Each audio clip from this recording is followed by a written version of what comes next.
Hello, dear viewer and listener, and welcome to Bergkamp Wonderland, an Arsenal podcast. With us tonight, it's only Mike and Andy from the Gooners Podcast. If it's really important to know that Mike's most important thing to him is, in fact, his own username, and he's not happy about that, and so there could be a divorce in the happening. The paperwork has been filed. Yeah, and he's incognito. He won't show his face without full payment anymore. Who was that guy that used to cover his face up for Arsenal-related podcasts? There's that guy with the crazy, like the boxes over his head. What was that guy's name? There's I don't know. There's some guy that was like comment on games and he's got some ridiculous mask on. I'm sure I forget what his name is, but it was the scariest. It was the second scariest thing I've ever seen until this. Look at that. That's our first ever comment. I wear this. Our first ever Twitch comment. We're live on Twitch, people. We've handed over the big bucks, as you two would say. That's what you're supposed to do when you're on Twitch. It's cost us $25. And we've got one person watching. I'm not following us. This is awkward. When are we going to be on what's that disease where you just keep saying stupid like shit? You've been doing it for 3 years. I should know the disease by now. I can't believe I can't think of it when you just start cursing out of nowhere. J Rob, straight in, £2, the €2 donation. I hope you've washed it, Rob, because otherwise that's not going down the front of anyone's knickers. I like this lineup, very good chaps. Yeah, we were meant to have another couple on here, but we will go into that at the end of the show because I'm sure we're all going to give out our. Oh, here you go. There's someone who regularly, when I used to bother doing the podcast Twitch, that's Michael in Sweden. And he was always one of the first people to come in and say hello. So I'm going to say hello to a few people. Oh, actually, hello, Chris. Right. Now I'm going to say hello to a few other important people. See, that's what I like. I like it when you get flick the V's. It's when it's the middle finger I take great offence to it, which is the offspring does. And I snap. No! Doesn't that just not mean any? Doesn't that just mean one over there? I mean, I don't know what it means. This is fuck off or sod off or whatever. Mike, can I take this off now? Oh, fine. He's asking me permission to take it off. I would prefer you just put a hole in the middle of it so we can see your lips moving, but still keep the rest of it up. And it could also. Oh, that's so wrong. Just enough room for a straw. Mike's on the champagne. This is going to be a nightmare. Right. Hello to Stephen Mills. Hello to Greyman out on Twitch. Stephen Edwards on YouTube, Matt Sanassi, the man who invented the ABW decent intro. Very, very good.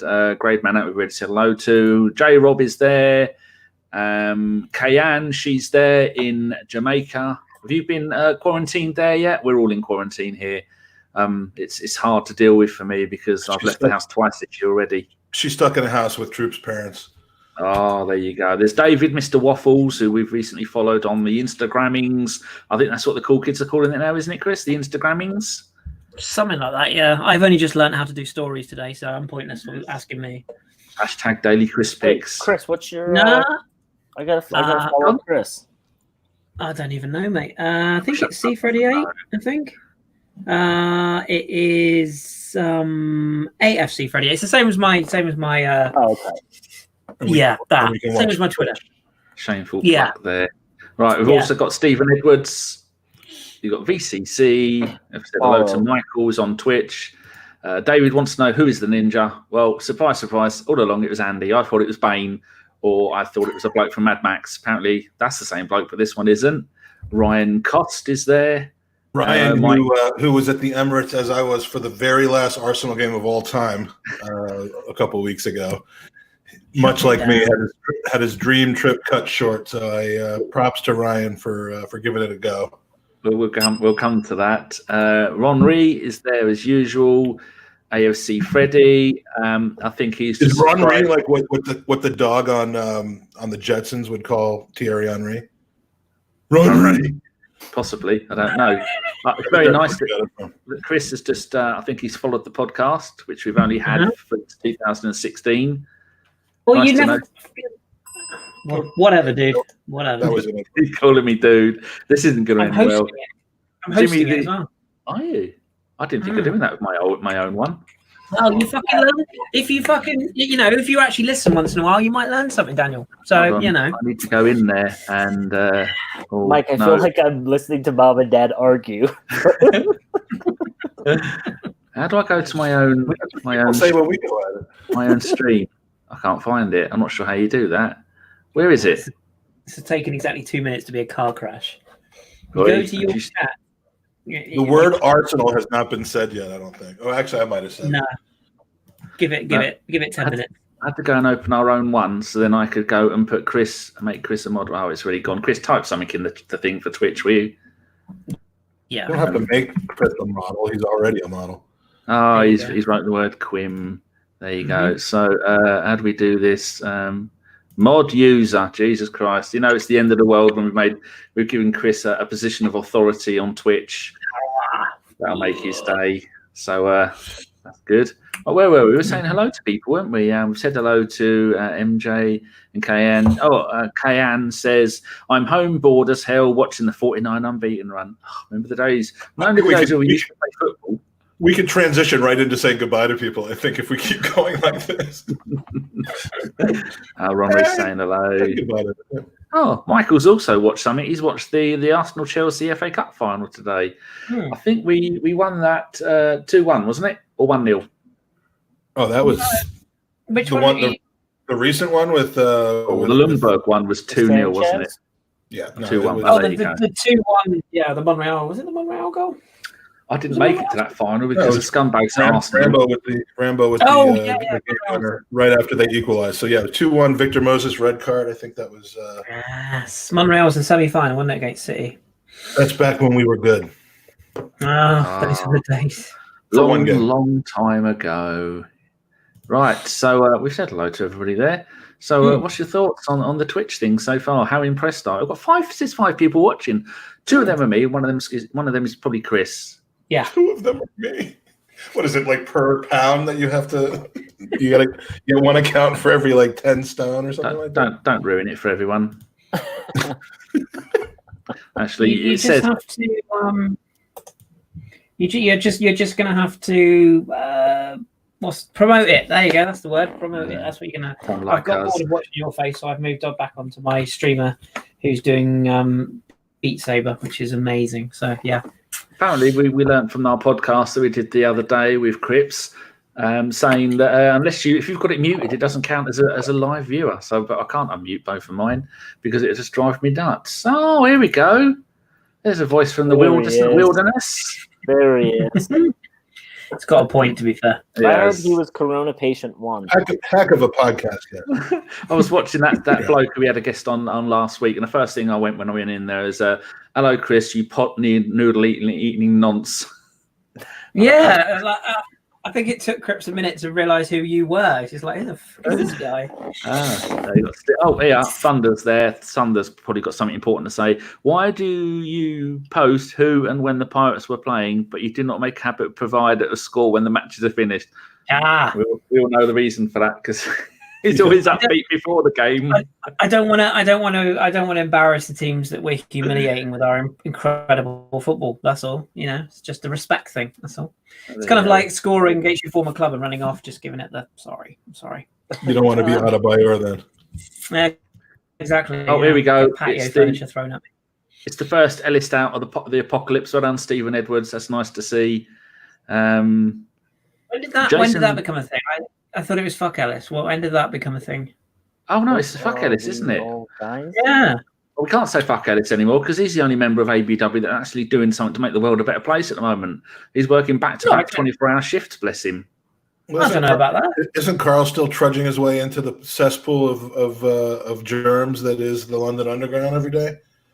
Dunno. Yeah, and Simon's playing Football Manager on rotation for 24 hours solid. I mean, that's quite a serious thing. So expect all the Arsenal scoops on transfers to come straight from Simon's 2020 Football Manager game. So we could sign literally anybody, which is magnificent. Jace wants to know how. Right, I'm going to use that as a topic. Go on.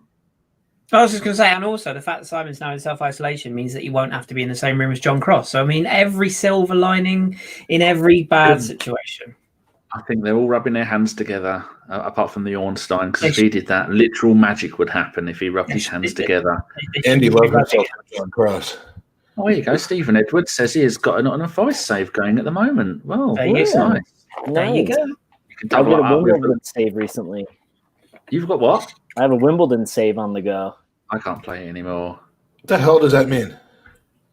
As in you're in the midst of a game and you've saved and you come back later on, like you kind of. Because I'm podcasting right now, so I saved it, and then I'll get back to it later. Oh, okay. I just didn't understand what the Wimbledon Forest say. Oh, you're playing with Wimbledon. Football Manager as the manager of Wimbledon Forest, etc., etc. So, Andy, how are you coping with the? None of you lot are quarantined over there yet, are you? Too busy people are having a bad time of it. So, yeah, how are you dealing with all this stuff going on? We don't want to go into it too much. We are quarantined here. They've just closed the liquor stores and dispensaries in Denver, so shit's about to get real. No one can get their alcohol or weed. Oh, Big Bunny Kane is there. Two things that Andy just consumes tons of every day. Yeah, right. Yeah, you know when you're in trouble when they shut the McDonald's. Are all the McDonald's still open? McDonald's, I think, are still. Yeah, I think you can go drive-through, right? Mike, are you quarantined? I know you quarantined because of your trip, but. Yeah, I mean, they just closed the schools for the rest of the school year. So my son is officially done for the year in March. My daughter's home from uni. So in the one hand, it's nice because we're all together. We've all traveled somewhere or other, me internationally in the last couple of weeks. So I've left the house maybe 2 or 3 times. It's not like there's a police standing outside my house telling me I can't go anywhere, but I kind of don't see the point. I mean, I want to live the Danny life for a while. It's not bad. So it's microwave rice and as much soup as you can fill a bath full. That's it. I get in. He's thriving. I before this whole thing started, I was ordering 2 or 3 meals a day from Uber Eats. So I mean, it's really no different at this point. I have a question about all this, like this whole like non-contact food delivery at home and stuff. Is it going to be like Peep Show when he gets the pizza delivered and he just tells him to push it through the letterbox? Like, is it going to be?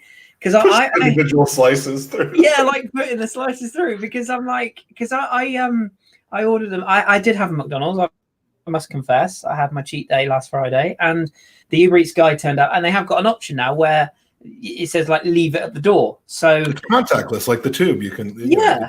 So he messages me and says, the order is close by. So I go downstairs, and as I'm opening the door, he's putting it on the step. And I looked at him, and he looked at me. He felt guilty on the step, and I felt guilty because I hadn't taken it. So I went, oh, and he picked it up and handed it to me. I went, thanks, mate. Yeah, I think that defeats the purpose. But exactly. The way it's supposed to work is, like if you have, like me, I have a front porch. There's a chair. There's a place where you can put something, and as long as you don't wait an hour to go get it, the animals are not going to come and take it away. So they leave it there. The tip's already built in, so you don't have to worry about the guy not getting paid. And then when he's gone, when he's good and gone, you open the door. Now, Mike, do you sanitize the bag that he has touched before you touch the bag? This is I use urine for that. You pee on it? Urine. No, urine usually just like kills 85% of the germs. So I just kind of like lift my leg up and. See, I live on the main road, so I literally open the door to a main road. So you leave anything on the doorstep around here, it's fucking gone. So like, like, is your front step is it one of the lanes of the highway? Pretty much. That close to the road where you've got like a pavement kind of 5 feet's worth, and that's it, and then you're straight into the main road. So you can't leave anything out around here. I mean, you can't leave anything out around here anyway. They've overdeveloped. What is that area you live in? Shithole. Plymouth. What is it? Devon. Yes, indeed. Yeah, shithole is better, but Devon. Yeah. I mean, Devon's quite beautiful, to be fair. But we will be taking emergency offers tonight. The first one is Avon Teddington says, "Can I just say I'm willing to swap 8 bog rolls, 8 hand sanitizers for a 3-bedroom apartment in Chelsea Harbour, obviously with parking because he's not a mug." Or individual sheets, we will take a cut of 10% of any that you sell that are over a $5 per sheet. So don't do the super chats in money. Do it in bog roll. Let's come around and throw bog rolls at Chris's house. Anyone needs a mask. Put that down, Andy. For God's sake, it's worth its weight in gold. I think we could have a deal there. I think probably we'd need to throw in a car as well, but we could work on this. We could work at that. I think it could be done. One from Stephen Edwards said 8 toilet rolls over US dollars, street value of 1,012. He's so delirious. He's put an extra naught on the end of that. So I don't know if that's 12,000 or 1,220 and teeny. Don't know about that. Matt's here we go. So we've got some more people saying some things. Thunder says mandatory WFH. I don't know what that means for non-essential businesses and services here in New York State. He's giving away. He's in New York. I thought he was in Norwich with those other two. We knew that. We have his location. We're just waiting to release it in full. Oh, very nice. WFH, what is that? I don't know. World Health Organization. For help. It could be anything. If you're in trouble, just shout, and we'll send someone to come and save you. Here we go. VCC. Whole country here in New Zealand. That's another one that's given away his location. Schoolboy error. We'd never do that for you, would we, Chris? I just basically location about it. No. Apart from his central staff thing, and he moves so often. Can't keep Danny, track of where he is. I'm just going to jump in here with this because we have no format today, but I am gutted that for the second time in a row, my visits, for one reason or another, my visit to your lovely home is scuppered. Tell us about your excitement and what your plans were when you came over to the sunny UK and what your plans ended up doing. Well, I got 1 out of maybe 9 football matches in, and that was the West Ham game. Second day I was there. Lovely day, great day. Couldn't have cared less that it was an ugly win. It was just good to see everyone and to be there and all that shit. A couple days later, we did a stadium tour, which I've done maybe 4 or 5 times, but it's always just fun to fuck around and mess around in the dressing room and the media room. And Perry Groves did a good lead of the tour, but. Other than that, man, it was all about when I was going to have to come back because every single day things got more and more dicey with travel and my family telling me they were going to disown me if I didn't come back. But I 4 different Arsenal matches I didn't get to see. We were going to France to see PSG Dortmund. That didn't end up happening. And most of all, on 19 March, I was supposed to come up to the Casa de Danny and finally sit next to the man himself, and that once again has not happened. Sad times. That's the worst thing about everything that's going on in the world. That's the one thing the world wanted. Can you imagine the chemistry that would have been in that room? Oh, glorious! That fire would have been raging out of control. We're not going to get to see OG either. I mean, that's got to be another annoyance. Well, I mean, I assume we're not going to see OG because I wanted to be the first person since OG to sit next to him during a podcast. There's only been one, and it was OG. The 2 people I know that live the furthest away. I suppose Dom could come and visit from the middle of nowhere. So what are you going to do? Did you claim it all back on the insurance? Yeah, some of it's a lot of it hasn't come back yet. I got to figure out the logistics, but I'm in a fight with my last Airbnb person because they don't want to refund me the money, and Airbnb has basically said that they have to. So I'm waiting on that. But wah. I didn't get to. I'll come back and I'll have a bigger and better trip when this is all over. And then I'll just stay. Our OG was meant to do that as well, but he was planning to go all over the place. And then it was, I might just come to England. And then it was, I'm going nowhere. I'm going to go and sit in the garden for a week. Stephen just asked if I have a giant picture of myself behind me, but it's you. Not very nice. We've got Harry there. Harry from Chronicles of a Gooner. One of my right up there with your 2 and Same Old Arsenal and Tom's my favourite podcast. I always go and watch all of them. Harry, who won the quiz night tonight? I had to leave it to come and sort this out, but Harry was kicking ass in the Same Old Arsenal did the quiz tonight. Harry ran away with it. He was getting so excited because one of the questions, Chris, who had the number 14 shirt before Thierry Henry? Before number 14. Martin Keown. And who had the number 12 shirt before Giroud? That's the one Harry wet his pants on. Yeah. Well, not Lauren. Someone had it in between. Lauren wore 12. Van Persie? No, Van Persie was 11 and 10. He went from 11 to 10, yeah. 12 before. Lauren was definitely 12. There's one in between that, was there? Yeah, this is Dan. He very, very good questions tonight. Before? Oh, sorry. Which player before? Before Giroud, who was number 12? It could have been Henri, right? That little spell where he wore it like once. Yeah, I think In the league. Yeah, when he came back. Nice. How That's bizarre. it. That's my boy right there. That's my boy right there. How bizarre. We can't nick all their questions. Can we? I feel I need to ask this question. One, because it will piss Jace off, and two, because it's crucial. WrestleMania behind closed doors. What the fuck? Like, why? That was the most embarrassing thing ever. Like, if you're a WWE fan, walk away because that was just embarrassment. You're not a you're outnumbered here, my friend. 2.5 to 1.5. But yeah, I mean, what are they supposed to do, Chris? I mean, you can't have a gathering of more than 10 people. So no, I agree, but don't put it on. Postpone it and have a massive SummerSlam. Like, if you're Drew McIntyre, how do you feel? You've worked your bollocks off to get huge and muscular. Is how I feel. Well, I mean that too. If I'm Drew McIntyre, I'm just going like this all day. Actually, I'm gonna do that. Look at my body. But I mean, I don't know. I'll probably watch it, but I don't know. I've been favoring AEW anyway lately, to be honest with you. Have you? You've gone to the dark side. It's good shit. They're trying. Matt Hardy's back. I saw that. Yeah, he's back. Yeah, and I don't even watch it. No, that's because you're. It's because you're. I was going to say you're just flipping.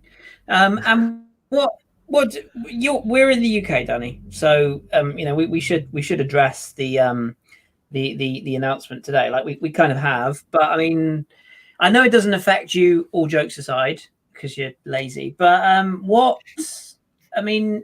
it's weird, isn't it? I was talking to my friend earlier on, and I described it as 28 Days Later without the zombies, because it does feel like that. Like the only time I've ever seen Plymouth as a whole when I've lived here and the mall and stuff, I put some pictures on my Twitter the other day. It's sort of like that Christmas Day thing, or when there's like basically a national holiday. Christmas Day is the one I can think of because it's usually quiet, but it's just eerie. There's just so little people. I went for a run this afternoon, and a lady physically crossed the road when she saw me coming. Now, I mean, it might be because I'm devilishly handsome and she couldn't control her loins, which is understandable. That's been happening. I mean, come on. Blame that on her. It does happen a lot. I'm not going to lie. But, I mean, she could have slithered across the street in her own sweat. Just on her own sweat. But no, I mean, it's just, it's weird. It's weird. Is it the same for you, Danny? I mean, and how long does this go? I mean, we could be sat here in 3 months going, well. Who was it that some American, some stupid commentator, news commentator was like, we need a date certain for when this is all going to be over. Well, so let me ask you guys a question. Do you guys agree or believe the reports coming out of the certain Asian countries saying they're pretty much over it now and they're slowly going back to normal life, or do you think it's just all propaganda? I don't think they're over it, but they're just on they're maybe reaching the other side of the curve where like it's not growing anymore, that's great. But I mean, we're so far away from being on the other side of the curve right now. It's not even funny. Isn't it crazy? It's 2020, and this is the first time in history this has happened. I mean, it's just like it's crazy to me that, and no government in the world is ready for it. That's what's even crazier. There was fucking bubonic plague. There was a thing in 1918. You just got recency bias. Well, okay, fair enough, but like, even still, the governments in 2020 are not prepared for any of this. Like, it doesn't matter if you're Japan, US, UK. Like, it doesn't matter. Like, everyone is just fucked. Do you know who's laughing the hardest right now? The aliens in War of the Worlds. They're pissed themselves because they saw this coming, But no, in all seriousness. Yeah, but to be fair, Chris, though, that they did die of bacterial infection, didn't they? They did, yeah. Depends which version you watch. I turned off the other one. We had one in the UK. What's Mike going to do? This is the part where the WWE guy calls you guys nerds. The BBC series was dreadful. I haven't watched the Netflix series yet, Danny, so don't spoil. Is that the one? So which one is over here? It's on Epics. Well, we had two over here. One done by the BBC, which was set in around World War II, and then the other one was set nowadays. It's mainly in France. The nowadays ones is over here now. It's rubbish. Oh, Can I is it? It takes forever to get nowhere. Can I steer this back onto a football question?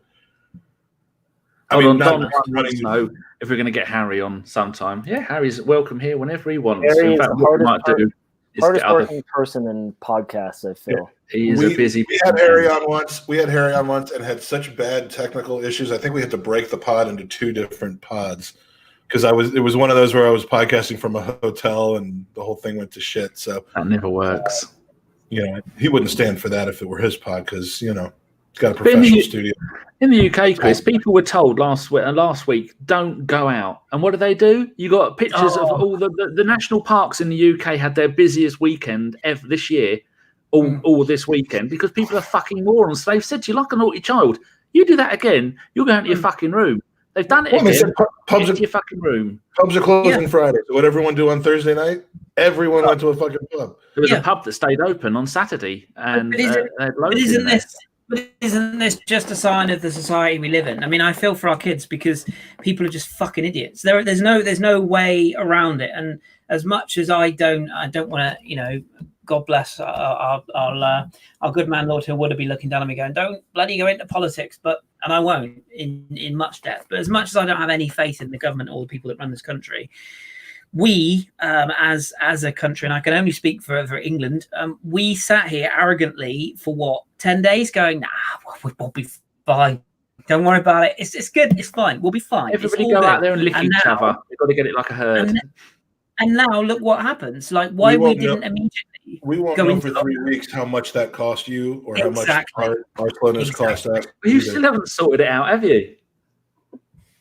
You still haven't told everyone to stay in. I was watching, there's a bloke called Brian, who's a Twitch streamer, and he's from New York, and he was in Miami, and people were all out still throughout Miami all the time he was doing it. And then he went to New York, and they're all still walking around New York. Yeah. This was only 3 or 4 days ago.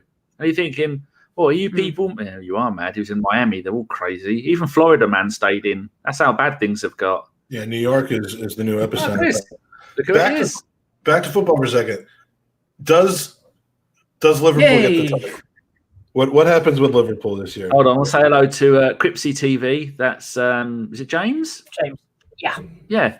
And he was the lad, the bloke that we had. He's an Australian. He's very, very good listening. If you can, go and subscribe to his Twitch. He is really entertaining. Chelsea fan. Interesting story. Go and listen to our podcast, Wham, and he'll tell you all about it. But yeah, I have him on last night for about 4 hours. I was in between playing. I was playing War Thunder whilst listening to him, and then we were playing marbles, and I was gypped all the way through. But yes, he's very entertaining bloke. Is Cripsy. So you were saying, Mike? Okay. I just want to know your lads' opinions on if there's not another game played, what happens with Liverpool? I mean, is that going to happen where Liverpool gets denied the title? I just think that would be so fucking amazing. It's brilliant. We love it, and I don't know a single person who isn't a Liverpool fan that says, "Yeah, we should carry the season on." I haven't asked that many people, but no, fantastic. Give them 3/4 of a rather not watch their club play for another 3, 4, 5 months. And just so that they get denied this title. Yeah, that's fantastic. The problem you've got is I think the biggest problem you've got here is there's a money element to this. So how many people or how many broadcasters are going to look at this as an opportunity and think, hey, do you know what? If we can get Premier League football back even in May, June, there's been talk of this whole basically a game every day. So they literally have a game on every day. So, some teams will play back-to-back games in terms of like not the same teams, but as in there'll be a game at 5 followed by a game at 8 every single night. And I think that's where the issue is going to come in. It's going to be the commercial value, the cost. People haven't even talked about how much this is costing clubs in terms of merchandising, in terms of. Do you think those will be behind closed doors? Those games once they start back up? Yeah, but the problem you've got with that is a lot of podcasts have been highlighting this. It's not just about the fact that you've got a game behind closed doors. It's about all the resources that you're having to put into having those games. You can't. And just the players say, will all be passing it back and forth. Exactly. 20% of them are infected at this point, we think. Yeah, well, I posted on my Instagram today about like being socially aware when you're trying to, if you're going out and keeping fit. Like I ran past 2 different runners today in a park who is still quite happily flobbing all over the place. You ran past them, were they dead?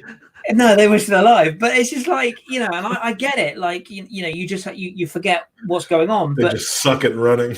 Footballers are horrendous. They're sweating all over the place. They're professional athletes. That grass is shared by all the players. They spit a lot. They jump on each other. And as I say, it's the resources outside the ground as well. You have to pay for policing. You have to make sure the stadiums are safe, the people who are working in the stadiums, down to the announcers, down to the people who sell popcorn, and most importantly, God bless them, the NHS staff. Like if you're taking 4 ambulances off duty to police Premier League football matches when Doris down the road needs an ambulance, it's not just about football and sport in general. And that's the other thing, sport in general. Like, yeah, we all miss our football, but I'm sure there's a lot of people who miss their curling or anything, whatever it is. Cripps has just put in Australia, genuinely, major sports have been culled 80% of staff, and players are taking 50% pay cuts. Saturday night, I was in kind of like a virtual happy hour. We were all watching Australian Roost football, and at halftime of a game, they announced that they were done for the season too. Cripps is a big A-League fan, and he was saying about it. It's nuts. It's unfortunate for Liverpool. But at the end of the day, like you can't, with as many games left, they cannot be given the title. It's like me walking into the lottery office saying, "Yeah, but I could have gotten these 2 numbers, right? So you should give me all the money." Like there's just statistically, you can't do it, and it sucks for the teams coming up from the championship. But my question is what will they do for next season? Will they just leave the league table the way it is and say the same teams go into Europe? How is that going to work if the league is finished? Or how do they? I mean, because again, you cannot take today's standings because the games haven't been finished. It's crazy how many different ways that could go. Because there's even a situation where they take last City out and Arsenal gets into the Champions League by way of being 5th. I mean, that's wishful thinking, and that'd be a kind of a crazy way to back into Champions League for next year. But what other way do you do it? Well, I think they're going to finish the games behind closed doors over the summer. Probably start the season in October or something next season. But then, what do you do with the players who are out of contract June 1st? That assumes a next season. Well, I mean, but we laugh, but he's got a point. I mean, he does have a point. It's it's not just about like the getting the games in. These players are literally sat in their homes. I mean, they're all going to come back with right arms twice the size of their left arm, and their fitness is going to be through the floor. Like there is only so much. And they're going to be expecting a roll of toilet paper to be the ball when they get back. That as well. Hand sanitizer everywhere. Trust me, I know. Like I'm the furthest thing from a professional athlete you could possibly get. Working out at home sucks. Like you can't do the same things. You can improvise, and you can lift tins of beans, and you can do yoga stretches, and you can go for a run. But it's not the same as when you're paid as a professional athlete. Just the same as if you're working in an office and you're working from home. There's the social isolation factor, and there's also the mental health aspect as well. Players are going to be affected by this in different ways. That some of these players go out and mix with people on a regular basis as part of their contractual obligation to their boot suppliers, let alone just going out for a walk. All of that's gone. Like, Andy, let me ask you a question, because you've been here in the States long enough to have probably been through a couple of American sports seasons that have been interrupted by labor issues. The NFL strike of '87, you're probably a little too young for, but there have been a couple other ones. And the way it impacted different teams had a lot to do with how they prepared for it. I mean, I'll never forget, in 1987, there was instead of a 16, I don't mean to keep talking about American sports, but instead of a 16-game regular season, there was a 9-game regular season, 3 of which were played. No, there was a 15-game regular season, but 3 of them were played by replacement players. They went in, they got people who were like part-time American footballers, and different teams took the labor issues more seriously. The Washington team really, really planned well for it and did well. The Cowboys on the other side of things, that's your team. They completely shit the bed, and Washington ended up winning the Super Bowl that year. I feel like next season there's going to be some teams that recover from this because of foresight, and other teams that are just in just shit situations. And it has a lot to do with how they manage contracts and just keeping the team together. But like I think that's what's going to be next season. It's going to be a wacky season next year because like look at Liverpool, right? Prepared for this differently.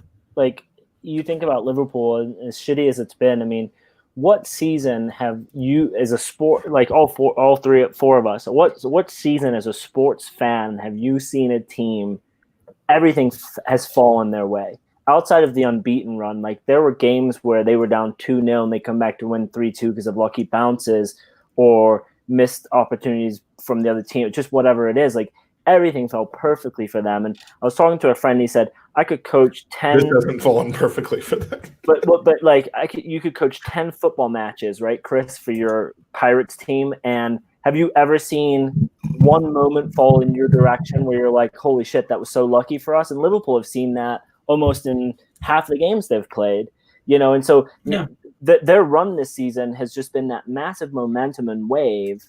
As Mike was just saying, like next season, the wheels could fall off because they won't have that. They'll always be like, well, we're the best team and we've got to do what we did last. They're never going to replicate this season. It was a lot of like, we're not going to lose by 1 point with the best second runner-up record again. We're just going to fucking blast teams and do what we have to do. And this whole season for Liverpool felt like it was a response to being so close last season and doing almost everything they could and still losing.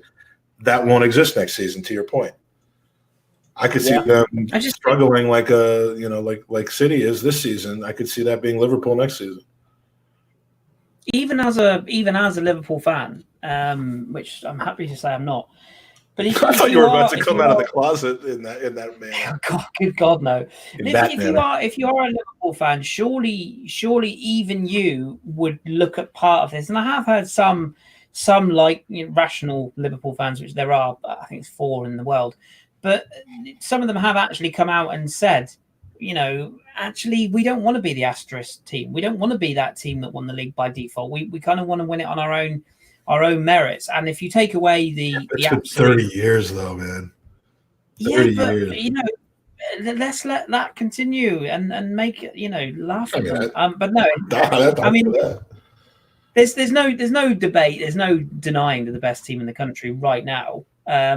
But you don't win anything by default. You just don't and it's like Andy said. You've got to look at the teams like is it Aston Villa who played a game less? They would have a hell of they'd have a hell of a legal case if they got relegated. They'd have a hell of a case to go to the Court of Arbitration for Sport and say, look, hang on a second, this is going to cost us, shirt deals, sponsorship, crowds. I don't see a way you could relegate teams based on a partial season, but then you're going to have the Leeds United and now here's a question.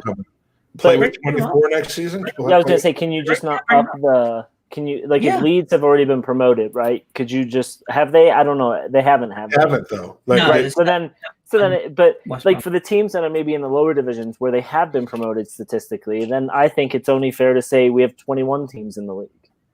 And you just have to – good luck making a schedule based on 21 teams. It used to be, was it 24 teams in the 94, 95 onwards? I mean, it is doable. You just promote all the way down the pyramid. Because you can't because the 24 in the championship, aren't there? The agreement with the Premier League and the Football League are two different. The Premier League's owned by the FA. The Football League's owned by the Football League, and that's just a gentleman's agreement that they let the teams up and they let the teams down as long as you give them parachute payments. And the Football League are already talking next season over a £6,000 salary cap. And you look at the money that Leeds have put into Bielsa and all the other players that they've got there, and West Brom has still kept most of their decent players that they had when they got relegated, and they're doing pretty well. There's quite a few teams that have done that. So, like with the points thing, if Liverpool had they're 25 points clear with 27 points available for Man City, you haven't won it. No. Now, if they were 27 points clear with 25 to go, they could go, well, legally we've won it. we've won the title, give it to them, but we haven't. And then plus also, if it comes to a voting situation, you can have Norwich, Villa, Newcastle, West Ham. They're all going to vote for no relegation. And the Leeds are going to go, well, there's nothing we can do. We're not a Premier League team. And this is going to be end. So I think the only answer could be start next season the way we started the season before. And maybe expand a couple of teams into the Premier League. But there again, so I heard someone else saying that cancel next season's League Cup and FA Cup. But there again, those competitions, they rely on that for money, don't they? One's a Premier League competition, the other one's a Football League competition. I think FA Cup's gone, isn't it? Let's be honest. There's no way that they get all these games, surely. Next season, they said get rid of. Oh, no, well, I could see it. I could see, you've got the Champions League to factor in. You've got the Europa League to factor in. Not to mention, and even trivial things like looking at the even sort of longer picture. It's all right saying, okay, well, we'll start next season in October or September. What happens to pre-season? So we move that all the way along as well. You've got people that have planned US tours, Australian tours. Yeah, they're supposed to be here the last weekend of. There's supposed to be a World Cup and over Christmas. Exactly. So, how do you just move everything on, and then we're forever moving everything on? I think personally, what they need to do is just null and void it and say it's over. But the Champions League, allow them to play the July, August, or whatever, and just say to those teams that are in there, this is now your preseason. And allow the fans to have a little tournament in the summer to watch, and we get some probably really great football just to see the remaining matches. Assuming football is possible late in the summer, that's that would be, if I was running FIFA, that would be my look at it, just to say, hey, let's keep everyone safe. That would be I guess that would be a UEFA decision, but like that's not yeah. And in terms of the contracts, Kris, you were saying that's the crazy thing. It seems like the sort of general sort of feeling on that is they're just going to extend them by 1 or 2 months. But again, what if you get hurt? And how long? Or if you get hurt on July 9th and your free transfer for high wages just gets fucked up because of it. And what happens if you get hurt doing a home workout because you haven't got the physiotherapist that you work with? You're rehabbing from injury, or you slip on a bog roll and exactly hit your head on the fucking tile. Yeah, I think Liverpool fans were like cringing when they saw Alex Oxlade-Chamberlain doing dances on socks on a bloody marble floor. It's like, it's. She is pretty decent, but that's that, and that's the sort of legal loopholes that you're getting into now. Where if a player does a cruciate getting out of bed in the morning or whatever, and that is the reason why they can't just wait and see on this. Like a lot of things, you got to kind of wait and see. Wait and see if you're gonna go to the grocery store in 2 weeks or not. There's no reason to have to decide that now. But there's so many issues that affect so many different things with trickle down on employment, on finance. I'm hearing hundreds of millions of pounds having to be paid back to television bidders for whatever ends up happening. And, I want to find out how much like Lee Dixon gets of that, like how much, that's going to be an interesting question to ask him soon. But yeah, there's so much impact. You getting Dixon on? We're looking to have him on in the next couple of weeks, hopefully. Oh, we both going to turn up for that, or just one of you? Come on, Danny. That's not fair on Mike. Okay, we all know it'd be you that turns up. Andy's bailed out of the last couple of big podcasts that we had. So that's because he's holding back the tears and all the times you've cancelled. A scale going buggering off all the way around the world. So if we had to, if we all come. No, I'm just saying the amount of impact on people. They have to come up with a plan that is set and probably takes into consideration the fact that it's not going to be safe for crowds to gather for another 4 months. And are they going to play football like behind closed? Would you rather have a competition that's negatively impacted by all these rules and restrictions, or would you rather just have no football for the sake of competition? I know as a viewer what I'd rather have, but but do you think the case would be different if Leicester were about to win the title Because how many Leicester fans are there up in the media and in the papers? We always saw that bald Asian bloke. He was in maybe a forum of some sort, and you had that woman and two other blokes, and he was saying they haven't won it yet. And they're going, oh well, they're going to win it. Blah blah blah. Do you think if that was Leicester, top of the league back then, they'd be going, oh fuck it, forget about it, wipe the season out? You got all these bin dippers at the top echelons of football, whether it be media, TV, newspapers, in the FA, in the league, everywhere. They're riddled. There's so many of them. So if you had to put your finger on and go, what's going to happen? I'd say we're going to wait until this is all over, and then in 2 months' time, we're going to just be playing games through the summer. Yeah, it's just a mess, isn't it? And there's we should say at this point that there is more to life. Like, it's not, I'm missing football like everybody is, but there is more to life. There is a serious thing going on, in the world, and we shouldn't be remiss to mention that. I don't think any of us are acting like it's more important. But you do have to say that disclaimer. I understand that, but but it's here and now the game. I'm finding it more entertaining. There's a lot of people in the chat who've been talking about what they've been doing and the games that they've been watching. The showing of classic games, is better than nothing. But I would rather, like yesterday, our local supporters club had a very small round robin FIFA tournament on Xbox where it was, and don't get me wrong, I'm not making a comparison, but I'm saying I was watching a competition where we had some skin in the game.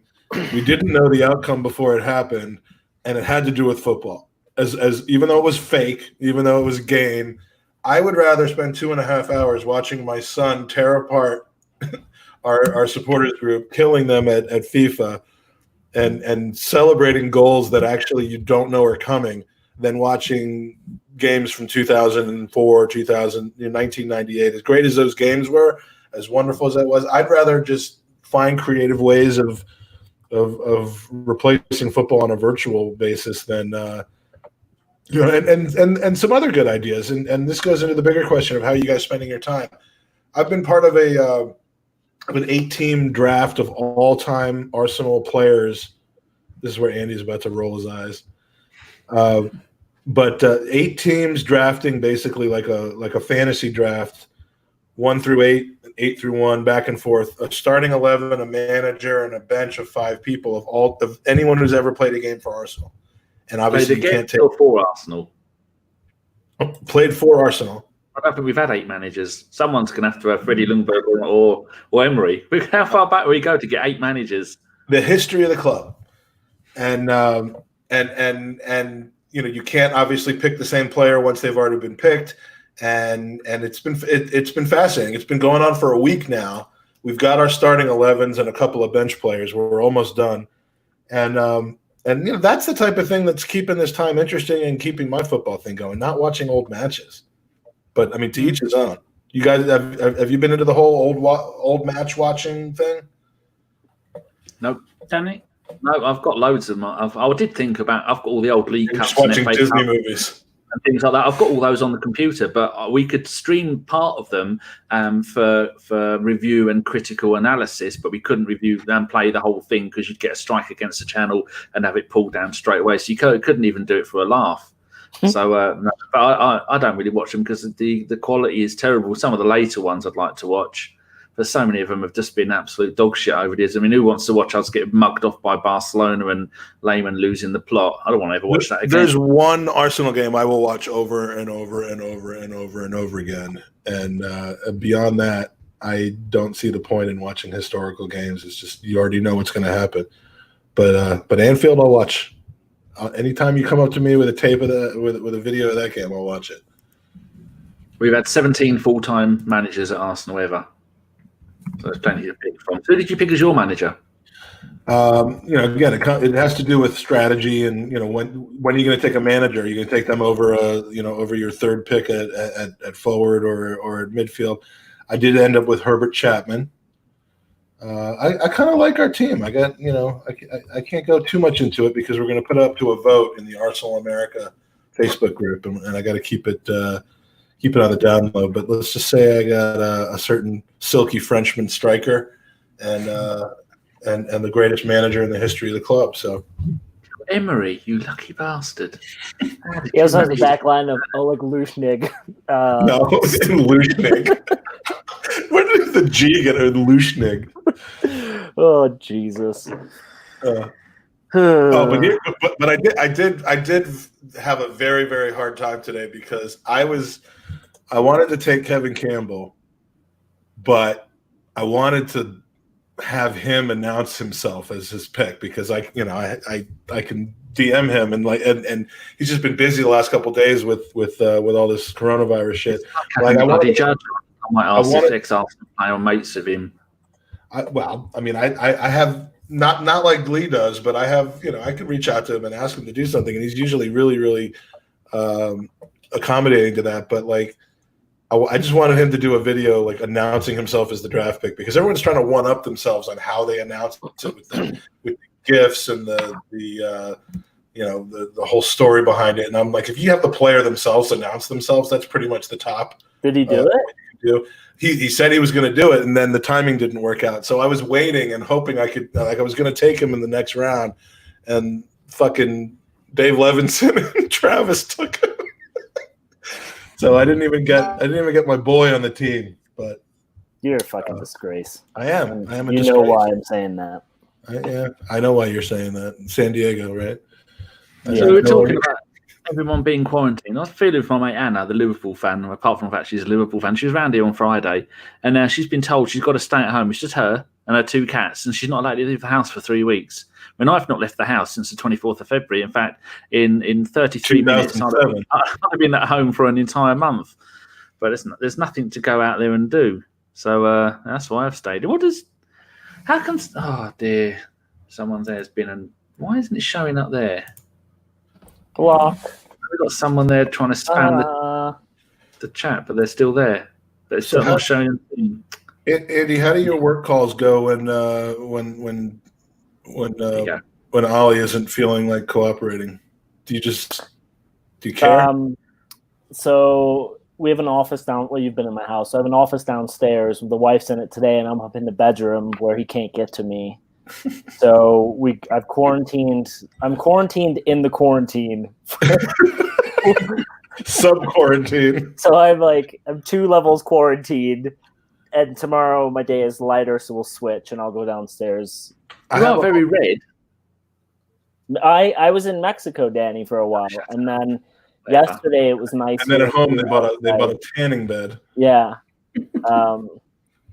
Yeah. You don't look well. Well, I am. He's coming from you, that is.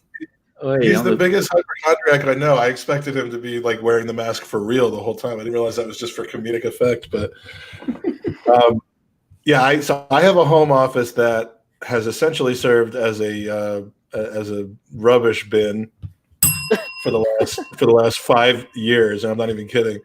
It started accumulating a lot of papers and old things, and I stopped using it as an office. So last night in one of the more thrilling Twitter threads that you could possibly ever imagine. Was that actually what your room looks like, or did you mess it up for the video? No, that's what it looked like at about 8 p.m. last night. I just kept throwing shit on top of shit, and it got to the point where I hadn't actually been in the room for about 4 or 5 years. And throughout the course of the next 9 hours, I think until about 4:30 in the morning, I systematically threw away about 8 big garbage bags full of trash and shreddings and reclaimed the room for myself. And in doing so, I found a lot of cool Arsenal-related stuff. All my tickets from the games I've been to in the last 7 or 8 years, the programs, and kind of reorganized them a little bit. So now I have my quarantine place amongst my quarantine. Oh, the McManus has turned up. He's nearly 53 minutes late. Oh, you've got an excuse. God knows he wasn't outside. Where's that douchebag, the one-armed bastard? Where is that fucking asshole? You know guys are friends with him, right? I think ours is the only one that they haven't been banned from. They're entertaining, bless them. No, I don't find him entertaining at all. Yeah, Jason, I know it was a shit. Believe me, that was worse than White Hart Lane. That office. Some people on Twitter were seriously like, "You're disgusting." Oh, here we go. We've got someone who is an actual Twitch streamer, Jackosaurus in Ireland, busy pumping iron and trying to go Arnold Schwarzenegger on us. He says, "What if I told you that Spurs were in fact shit?" Yeah, I would believe you. And then I would wash my hands for 20 seconds. I would agree. How does this look on Twitch, Jack? He'll answer that in a minute. Go on, did you see that video? Somebody recreated of that quality. Sorry, I was thinking Spurs are probably going to be the one team in the Premier League that like actually like this. Yeah, because they were headed the wrong way. They were heading the wrong way, injured, you know. They were in the descendancy. Oh, dear. The man has an excuse. He just found out that his work has gone on lockdown. His apologies for being late. That's good. Well, Jack, our Twitch stream is either saying it's all right or are we all right? I don't know. It's one of them. What were you going to say, Chris? I'm just going to say that there's been a couple of very amusing videos that have been circulating around Twitter, and I'll just delete them when I get WhatsApp them. One was the other night where it's like a sort of a scene of like people sort of in apartment blocks, and there's like one apartment here, one there, and then it's got the audio of Jack Wilshere cut into it, and it's like, what do you think of Tottenham? Shit. Thank you. And it's just like the households all reacting to it. I thought that was genius. Every video that I get on our group chats that Andy posts somehow ends in yeah. Most of us. Or we're looking at Ola's penis. We've got one colleagues, and we can't describe in too much detail, but the bloke looks like he's been hitting it with a hammer and rolling it long. Mm-hmm. It's swollen. Rolling pin. You know what's funny though, Mike, is everything I send to you that does end in that, which isn't that many. I mean, it's a lot, but it's not that many. But you still open them. That's the crazy part. Like, because your communications with me are vital. They're essential. True. Right? I don't open non-essential communications anymore, but yours are essential because we run this business together. I'm gonna send everything to you with the tag essential open immediately. Yeah, if you put essential on it now, I'm not opening it. Mm. Chris, how could you not? Are you not a fan of AEW? Is that what it is? No, I do. Because if for no other reason, you have to watch it because of our favorite man of all time, and you know what happens. You know what's going to happen. You know what happens to people that don't watch AEW? Do you know what just made the list? He alone is enough. I wish he played for Arsenal at some point because that would have been. Imagine the celebrations. No, I do ingest. I tell you the truth. I've actually gone back to during this time of like boredom. I've actually gone back onto the WWE Network and I just started watching like old pay-per-views. I've quite enjoyed those Steve Austin podcasts as well. Oh, those are good. Watched his. Yeah, the one with Brett the other day brought back some old memories. Seeing Brett as old as he is now. On a torrent place, and number 2 was with Goldberg, and number 2 wasn't on there. Did something happen to it? Have they withdrawn it? No, I don't Goldberg. I didn't enjoy the Goldberg one that much, and it's so stupid that I mean, all right, so he's Jewish, big deal. That doesn't mean he's a 60-year-old man who we're supposed to believe is the champion of the world right now. That'd be like if Rocky Marciano won the heavyweight title today. It's a bit random, but no, I am. It's just that because I haven't. Well, I didn't. Yes, really I pulled Rocky Marciano out my ass. I didn't have a lot of free time previously because I was just trying to get my life in order and doing loads of stuff and. Now I have got a lot of free time, and the good people at EA Sports have decided they don't want to update their own game for people, which is always good. I probably will on YouTube, and they're doing like glitches of it where people are all over the place. They're walking through the nets, through the ropes. There's a streamer who he's very big in the FIFA community called Run the Fuck Market, and he did a review basically today that today's content that they released on the game was a kit, and he did a full review straight faced of how this kit could benefit you and and how good it was, and let's play with it in game. And he basically did it like a player review. It's funny as shit you've seen. But I mean, yeah, it's a weird time because people are looking for content like this at them. Well, maybe not us. I don't know. Probably not us. Like this, but, like this. But people are just desperate. People look for this. They accidentally experience this. They stumbled into it and went, "Oh, well, fuck it. I'll listen to these guys waffle on." But no, I mean, people are actively like looking for content at the moment. You know, streaming is massively taking off at the moment, and content creation, because people are keen for some background noise, some people they get on with. We were talking to Crips about it the other day. There's a demand for it, and unfortunately, not for watching this though, Chris. There's 45 people. Yeah, maybe not this. Yeah, maybe not right now, but you got to think all the anxiety around this, right? We talked a little bit about just how it's so like everything is strange. Like you don't go outside, and it just everything feels different. So if this can be an escape for someone for an hour while they're working or on a walk, hopefully solo in a park, you know, like we do this for fun ourselves, but it does kind of take away like, hey, there are people out there who rely on this kind of banter to just ease the shitty vibe that we're in right now. I mean, this is only day one for us. You watch it. 3 weeks is piss easy. I mean, I'm getting up at 9 o'clock at night recently. Today I got up earlier, but some people, I mean, you just imagine you have all day, every day. You get up for the day at 9 o'clock at night. You really do.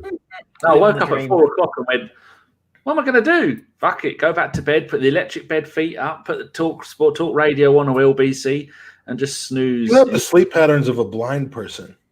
I probably do. Yes, it's wonderful. I often wonder if I might come and stay with you two, and then if you can get a couple of WWF wrestlers to come and lift me up when I get moved around. If I lived in a different time zone, would it change? But we have a completely non-accessible basement that you can stay in. We'll just keep you down. It's accessible, but only once downwards. Yeah, it's accessible as long as you don't need to get out. It's just a weird time because, like you say, you know, you've got this sort of situation where there are companies who are actively going out of their way to sort of help people and provide entertainment for people, and even like the podcasts that you'd normally listen to every day about football, they're still like I think Football Weekly is still looking at like retrospective games. I think James Richardson is doing something like zombie football. They're looking back at old seasons. There's plenty of content out there. And yet certain companies, EA Sports, are just cashing in on it essentially and going, no, we'll just continue to make money. We don't give a fuck about our community. We don't actually care. And it's a shame that on about some of the team of the weeks they're coming up with. Absolute dog shit. Have you guys seen that World Health Organization has retweeted Mustafi's washing his hands? What? Twitter post? Really? I'm not kidding you. I was just scrolling. It says, "Is World Health? It's a Mustafi at home with his children, just playing keepy ups, and he's washing his hands." And WHO wrote, "Instilling regular hand washing habits in your children will help protect them against diseases. Thank you, Mustafi, for sharing this lovely video." And then there's a bunch of hashtags. I'm just like, that reminds me of players in the world to do that. 15 years ago, when Greenpeace retweeted a thing from Squillaci, it was fucking amazing. Like, I can't believe that happened. I've just looked at Sorry to interrupt, but yeah. That's hilarious. I mean, if you're like WHO, wouldn't you have enough pull to say like, hey, we need Messi or Ronaldo or Mbappe to do a video for us real quick? And then all three of them are probably like, yeah, you got it. Give me a half hour. Andy, have you been able to reach out to your boy Shkodran and ask if he's sleeping any better these days? No, we were trading some DMs on Instagram, and he's just, he's not digging the quarantine. No, because he's stuck around his fucking kids, right? Yeah. I'll just hold on. I've just been looking at our Twitch, Chris, and apparently Grade. I just clicked on the people's names. I never even thought about this. Grade Man Out. He's only been following for 2 hours, and he's subbed for 1 month. What did you use an Amazon Prime? I hope you did use an Amazon Prime because we don't deserve actual real cash monies. So. Yeah, Amazon Prime is the little crown next to the. I mean, he has it, or he subscribed to us with it. No, he's used his everybody uses Twitch Prime get one subscription per month where you can donate to your streamer. But how do I tell what he was? Does that sound familiar to you? What? Does that sound familiar to you with our Twitch discussions? Twitch Prime. No one's And even shut up. How do I tell whether Grade Man Out has spent his hard-earned cash or whether he's used a Twitch Prime? Because one deserves a hell of a lot as more. I've literally just said to you, there's a crown next to his Danny, name. you are literally just you and Mike are the same person. When B was like, "Hey guys, we should go on Twitch. There's Amazon Prime." Mike would be like, "People are gonna order our podcast and get delivered to the house." I don't get it.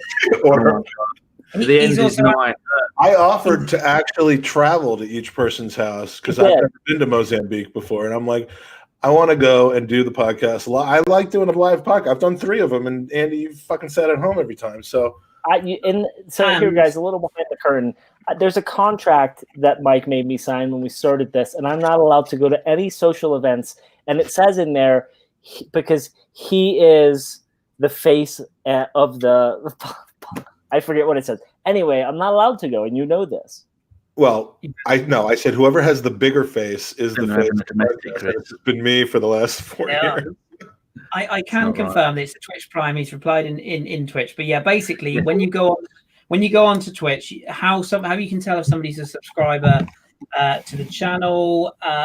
You'll get emotes, Danny. You'll need to look into this. You'll be able to set up ABW emotes. I've got some. One of them did it so long ago. Emery is one of them. There you go. So yeah, I can see it now. There's a couple that are locked on here, but yeah. So the crown next to the little emote there, that's a Twitch Prime subscription. So there you go. We want to shout out to the chat at all because I've seen a bunch of our Ryan's here, Bobby Chakrabouti's here, McManus. Bobby Chakrabuti was one of the first 2 people in our podcast careers that we had met, and of course, obviously, they both came from our association with you. Bobby Chakrabarty. You met your booty. Did you check his booty? Bobby Booty and, of course, Dave Faber at the same time on the same day at the Gooners Pub. I'll never forget that day, and honestly, I have you guys to thank for that. But and Bobby is still alive. He's a unit. Well, I think I'm bigger than he is, he's a big muscle. He is very tall. He used to do the stewarding high level. The word I would use for Bobby is disheveled. But of course, that's been said about me as well, and I say that in the nicest possible way. No, I love seeing Bobby when I'm here. I'm disappointed that I wasn't there long enough to run into him on this last trip. But Andy, yeah, it is because you asked. Our podcast in the coming weeks will probably be done when we have really good guests on, and only when we have really good guests on, because there's really not much else to talk about at this point. So I'm gonna double my efforts down, try to use some of my contacts, get some people on that we haven't had on before, and dig into their lives a little bit more. But I mean, it's that, or we'll just pretend that the games happened. Wasn't Well, that was my suggestion to Mike. We should have just potted as though we won 8-0 at Brighton, and like how about that fourth goal when Lacazette like took a shit and the ball rolled because of the power of the we were going to do that, but I think that's been overdone at this point. So now we need to because we were for a while going to do we were going to do a game with Arseblog, and I think Danny was going to host it. I might have to come back with that though. Maybe we'll have to come back to that because that might be fun for people to watch. Like I said, we do this for fun, guys, but there are a lot of people who rely on this to help with their anxiety. So maybe, Mike, we should revisit that where we get, the right people. We were going to do what's the British version of the Newlywed Game? I forget what it was called. I knew what it was called at one point, but of the what? The Newlywed Game. There's a British version of that. Something. Hold on, shush! Stop talking at the same time. You both said what you said. The Newlywed Game. Oh, you prick. Andy, 1, 2, 3. I think it's called the Newlywed Game. I still don't know what the fuck you're saying. Game? What are they saying, Chris? I'm not getting involved. They're sorting out their schedules. It's fine. It's all fine. I think the general point that Andy is making, he's absolutely right. no matter what waffle people talk, no matter what is going on in the world outside the doors, there are people that, like to hear familiar voices, like to have old familiar tales, and just like to have a little bit of chatter and stuff. And we're gonna have to be a little bit more creative on how we deliver that to people, because the normal format has been thrown out the window.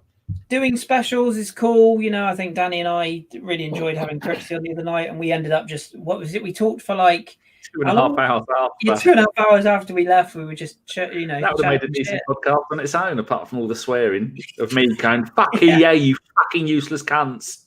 Our last podcast was easily like all three of your After Dark episodes tied into one.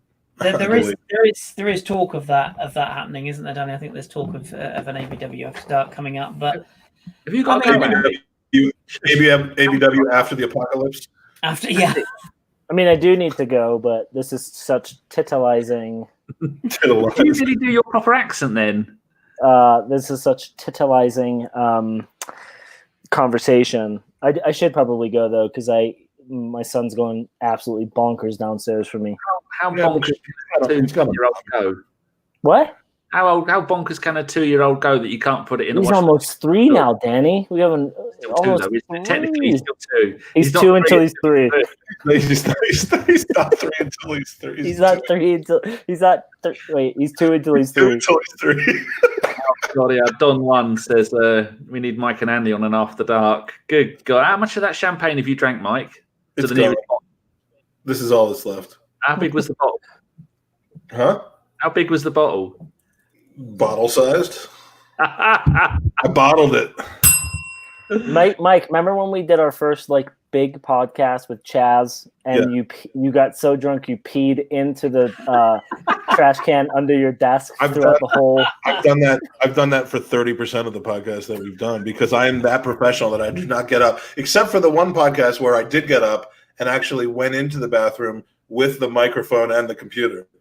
So that I think I was in Chicago for that one. That was you just dedicated. That's all that is. That's not laziness. That's dedication. Yeah, that was the first. That was the Newcastle game this season, actually. So if you want to see me taking a whiz, you can go back and watch that on YouTube. If you go back to our library. Go back to our library. I'm gonna peace out. I'm gonna go rescue my wife. Enjoy, Andy. Enjoy. Well, Andy, that means you're going to miss the 1.5 questions the lazy fuckers have sent in. Let's get to him then. Is that your excuse to stay? No, I'll do the half question. Okay, well, the half question is just an answer. It isn't. We've got 2 listeners' questions. We've got Kyle at Destructible Cake or Peter Kenley from Australia. Which one do you want? The legend is. Let's do the Australia. Good day, mate. There you go. He says, why isn't Tottenham considered an infectious disease, but coronavirus is? I mean, that's more of a statement, isn't it? Yeah. I mean, I've stayed 6 feet away from Tottenham. We've only got 2 fucking questions. Could you put a bit more effort in? Sorry. Don't be like the listeners and send fuck all effort in, you lazy bastards. I have a third question, which is, during this interesting time for the world, should we shoot more? No, need to. At least you lot have got guns. I don't mean that in the gun context. Do you mean like masturbation? No. Ropes. I'm talking about ropes. We shouldn't shoot more because shoot more ropes. Yeah, people are too close together. It just no, bad idea. Can you put Big Bunny Kane's user question up on things for me? Because I've gotten used to taking questions about my hair over the last few months. No one's ever described it using the word wonderful, though. Reverse top-down fade. I love that. Reverse top-down fade. No, it's called I have a home razor now with a little number 1 attachment to it, and I just fucking go like this for like an hour and a half. It's not a wonderful reverse top-down anything. It does look good. I told you you'd like it, and then eventually you'll make it shorter and shorter. When you start going grey, then people notice. This was always gone. So like the last straw for me, I don't remember if I've told you this, but the last straw for me was the video over the summer where we were giving away we did a fundraiser. You're not going to talk about the top-down camera view, are you? No, you got to go to our Pornhub for that. Well, I have put it on Pornhub, isn't it? Which, by the way, Mike, I was visiting that, and what my favorite part of us being on Pornhub is the fact that someone wrote a comment, "Why is this here?" If you don't know why it's here, then you shouldn't be watching it. They've never watched the show, have they? That guy definitely did not climax during our episode, but you know what else I love about it, Mike or Danny, is when I proposed this to Mike to be funny, he actually did it. But then when you go into putting a video onto Pornhub, you have to specify what it is, and he literally put dudes on two dudes, right? So we're not just on Pornhub. Well, they ask you for they ask you for like the different fetishes that you wanted to show up at when you're searching, and group. Two dudes, big boobs, chubby chaser. I'm just trying to be honest. I got What? So yeah, I mean, I believe in being honest with our public. We don't. The McManus is going to save us here. He's got a question. Thank fuck for that, Chris. He says, we've been linked with Eduardo from Celtic as a possible replacement for Aubameyang if he leaves. Do you know anything about him, if he's good or not? Has he played in France? Well, I know his name, first of all. It's not Eduardo. It's Edouard. So let's get that. And the McManus spelled it right. It's just Danny that didn't do it right. It's just Danny's a douchebag. Yeah. Not for me. He's doing very well in Scotland. And I know people say, yeah, but Van Dijk is good in Scotland. Then look at him now. Yeah, well, that's fine. But if you're going to let basically the entire club's goals leave in the summer, you need to sign something a little bit more proven at this level than taking a gamble. I wouldn't be against signing him as a, to Martinelli. Yeah, exactly. Or having another body in the club as a somebody to have in the future, but not as your out and out centre forward. That would be a bit of a gamble. He's a good player though, to be fair. Good little player. All right, boys, I'm going to bid you an adieu. All right, bid it to us live. It was great seeing you again, Chris. It's been too long. Mike, you too, mate. Always a pleasure. Good luck Danny. with the 4-year-old or whatever age you decide he is at the moment. That's just mean. It's just wrong. He's 6.5. He's cooking dinner tonight, and he doesn't want to let him down by not showing up. Sucker. Lovely. Well, thank you very much for your time, Andy. It's been nice to speak to you again. I love you all. Yes. Oh, here we go. Here's a question from... All right, let's fucking talk about Andy now. On Twitch, he says, I have a question. How many Dembeles play in the top 5 leagues? I was actually watching someone on Twitch playing Football Manager only using Dembeles. It's been 15. It's between 15 and 20. And, I know. I know that I'm not the right person to answer this. I know Chris should be answering this, but it's between 15 and 20.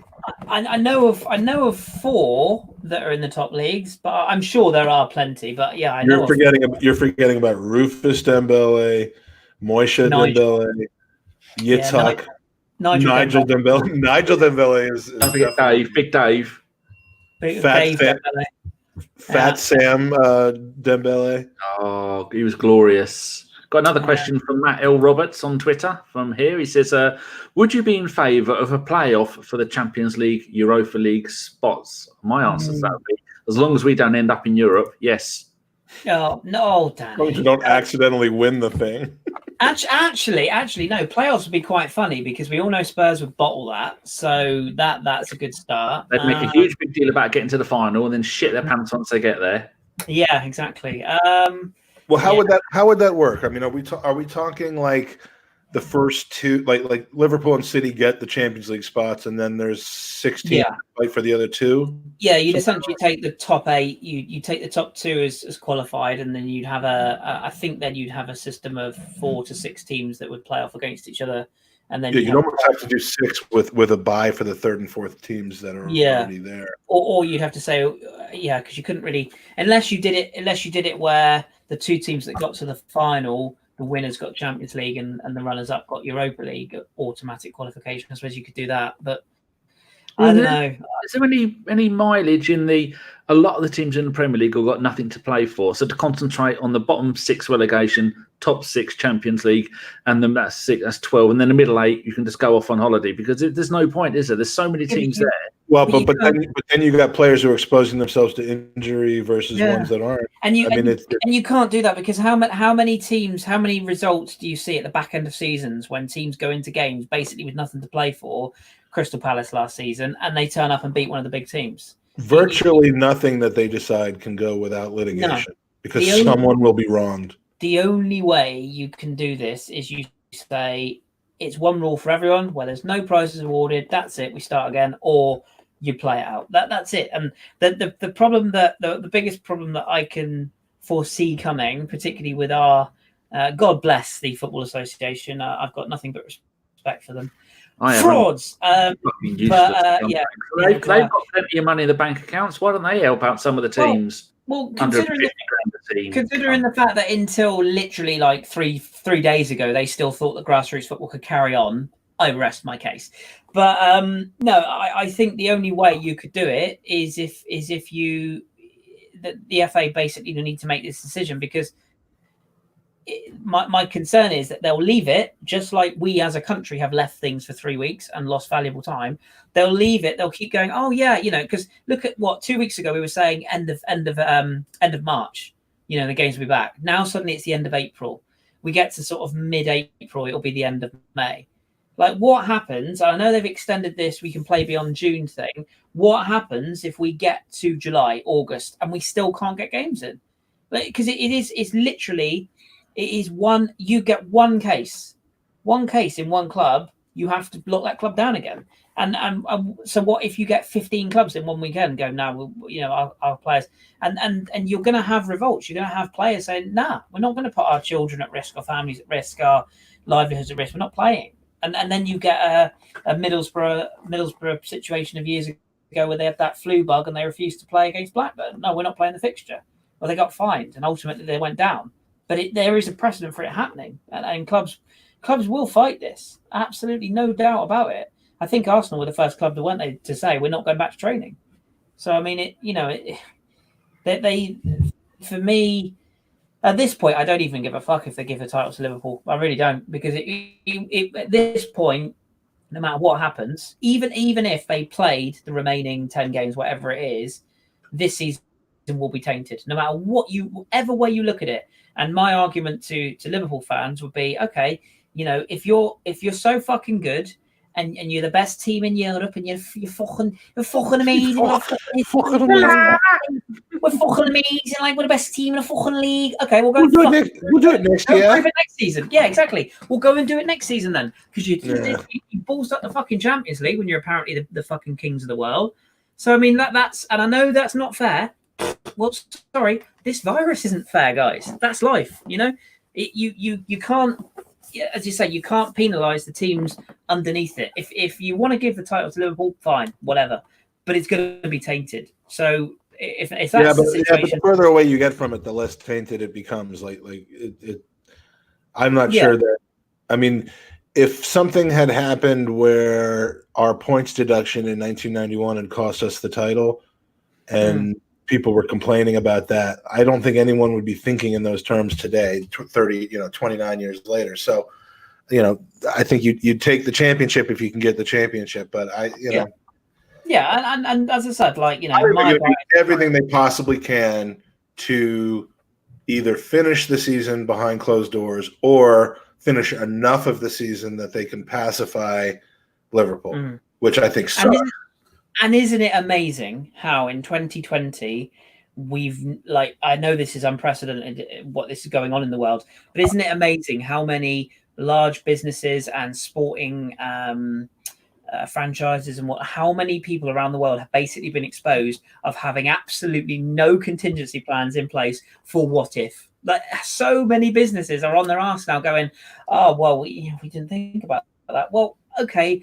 What's the chances of what's happening? Very low. But it's funny because my work has a lot to do with continuation and succession planning. Like what happens to your business or your life or your strategy of how you're going to continue to make money or run whatever you're running if A, B, or C things happen. I mean, I work in insurance. Yeah, exactly. And the amount of lack of foresight. I mean, this is the extreme circumstance, but the extreme circumstance happens all the time. So you can walk out in front of a bus tomorrow. That's an extreme circumstance that you weren't planning for, and it affects your whole life when you've got no working legs anymore. And that's literally what I do for a living. So it is surprising to see that even as extreme as this is, that they had absolutely no plan in place. Because and I say this in my professional life, if every player in the game agrees on what the contingency will be, then you can't be saying it's unfair towards one or the other. If you wait until it happens, then you've got Liverpool aggrieved. You've got the relegation teams who have their own. I mean, once it's too late and the situation has happened, you've got competing interests. You have to get this shit sorted out before you have the competing interests and before anyone knows who the competing interest will be. And they fucked it. Yeah. Fucked it. That's a British thing.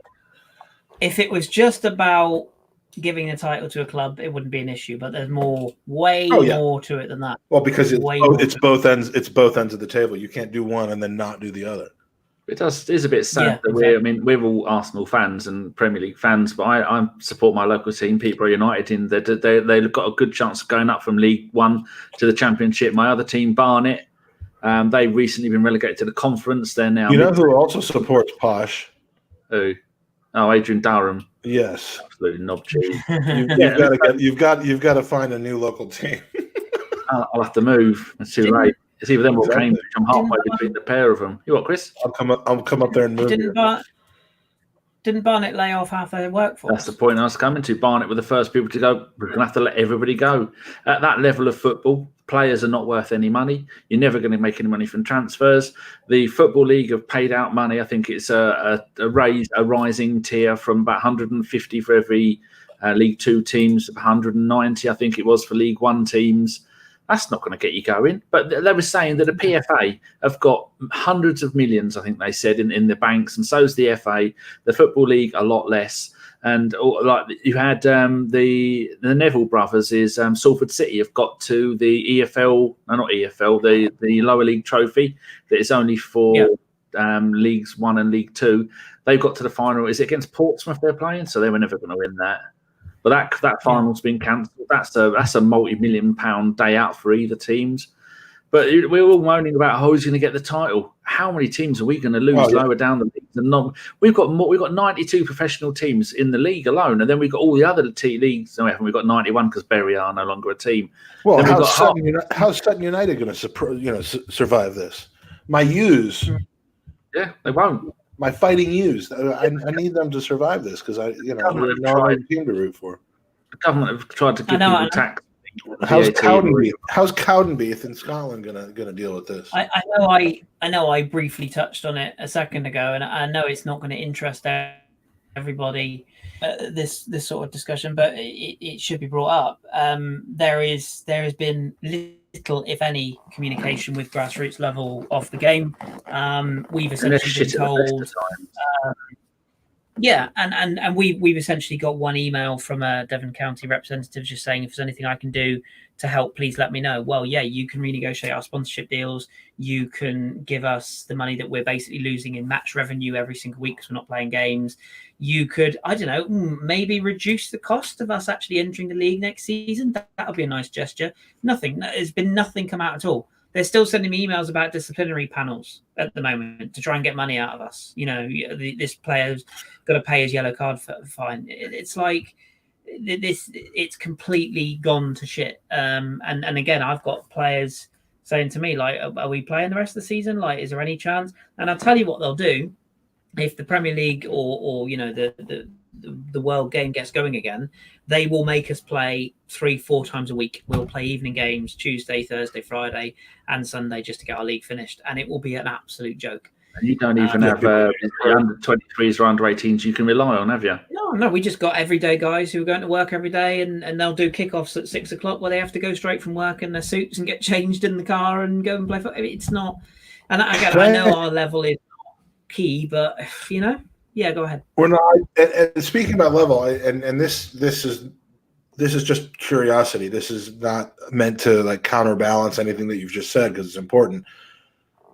This is more about a Yank who doesn't who isn't as familiar with the structure of the FA. How many promotions would you guys have to get to break into like League Two? Oh Jesus! You wouldn't be allowed to, would you? Because you're a Sunday League team. Well, okay. Well, yes, you'd have to have the right. You'd have to have the right stadium. Yeah, if we had the right facilities and that, I think last time I checked, it was 18. 18 last time I checked. That's to get from county level or from local level, district level, county level, and you go into like the conference. Is there an example of that ever happening? Not that I can think of. I think there was a club that progressed up. I think it was something like 12 divisions. I think. I want to say that. Alan Smith in his book talked about how he, when he played for a county team, they ended up rising pretty high, but not. I don't think church. Yeah. The problem you've got is essentially like if you had say you won the lottery, because I've always thought this. I thought if I won the lottery, what would I do? And the first thing I would do is buy a bloke who did that in your league, isn't there? Yeah, well, no, he did similar. He rented a stadium with floodlights, and he went on it. He runs a marketing company, and he had delusions of grandeur, and he thought, we're going to be in this, and I think they got into the FA Cup preliminary rounds and got humped, and then mysteriously his money disappeared, and they are now no longer a club, which says it all. Because I think people have. There's another club down here that are. I won't mention them because it'd be mean, but they've got about 20 teams across Plymouth, and they just hoover up player after player after player, and they just move them on and ship them out. And they seem to think that one day they'll be like a proper established club. It's not going to happen. Like, yeah, I mean, that's the key example. Argyle are, for the city, they're a massive club down here. Like they get a good following, and they've got a good stadium. They're an upwardly mobile club, but they're the highest they've ever been is the Championship, and the revenue isn't down here. The best players don't want to play in Devon. They don't they want to play in the big cities. They don't want to come down here. So they've got a good manager in Ryan Lowe now, and they're in the promotion hunt this year. But realistically, a club like that is going to really struggle to compete to get to the top level. Let alone a club that literally just runs out on a dog shit infested park on a Sunday morning. But if as with everything in life, money talks. If you've got the right money, you could do it. But the better example is teams like you said, Danny, the Neville's, Salford, teams like that, where they've already got some of the promotion. Wimbledon as well, the reincarnation of Wimbledon. They've done the hard graft. They were never a Sunday League team, but they were low end, and they've worked their way through the divisions. So it kind of happens. There was another one round in London. The bloke, oh Jesus Christ, I pulled my ear thing out. And he has, I think he's a scrap metal dealer, Sittingbourne or someone like that. And he had Paul Konchesky played for him for a little while, and he had the fat bloke from Big Brother who used to play for Spurs and Wolves, was it, and Portsmouth or something like that. Neil Ruddock. Really, Jamie John Scales. Well, and you've got the Manchester United sub club. FC United of Manchester. Yeah. They're dropping back down the leagues. Yeah. Well, because I think they've lost some of their rebellion against Manchester United support. So it's tough. It's tough to make it from that level. I don't know how we got here from where we were before, but the big money games asking, Chris, you get match revenue. You don't, do you? You don't get tickets. Oh no! What I was meaning is the money that I invest at the start of the season. I've got a very simple business model in terms of that my players pay me to sign on for my team, but by doing so they get their kits and everything. I negotiate sponsorship deals at the start of the season. I spend the money at the start of the season so that we've got the relevant equipment, so that we've got everything in place. And then throughout the season, the players that pay me their subs each week, that money goes back into the club. So by the time the season ends again and we're renegotiating sponsorship, we know that we've got Jamie Harry's right, McManus is right. We've got the money in place so that we can be a club again next season. Where we stand right now is I'm going to have to go cap in hand essentially to the sponsors we've already got and say, hi guys, we can't finish our season. We've got no money in the bank. Would you be willing to sponsor us again? And okay, our sponsors, we've got now a pretty good group, what we've got right now, but there's no guarantee.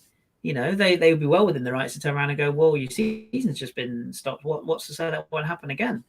They're not getting their value out of it. So and we're not. You might have to just donate blood and that too. But the money we take from player subs a week, you're talking about 40 quid for the players that pay their subs each week, and that money goes straight back into the club. And we haven't played a game in 6 weeks. So, and we may not play a game again this season. It will be really interesting to see what the league do, because if they don't reduce, just say our season does get bombed, which at this stage I think it probably will. The very bare minimum they should be doing is saying to all clubs across our particular county and every county across the country is saying, right, we'll knock off 100 quid for your entry fee next season because you've only played half the season. But I bet you dollars to donuts that the local council won't be refunding us half for our pitch fees that we haven't actually used the pitches that we paid for. £600 a season. No, we'll get an unploughed field. It's a business.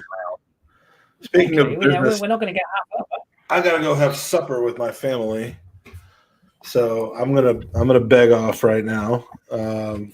But we should close this up anyway. But before you go, answering your question, Jamie O'Hara, he played for Spurs, Wolves, Blackpool, Fulham, Gillingham. We went to Billericay Town, and it says here they were in the 7th tier of English football, and he was on £10,000 a week.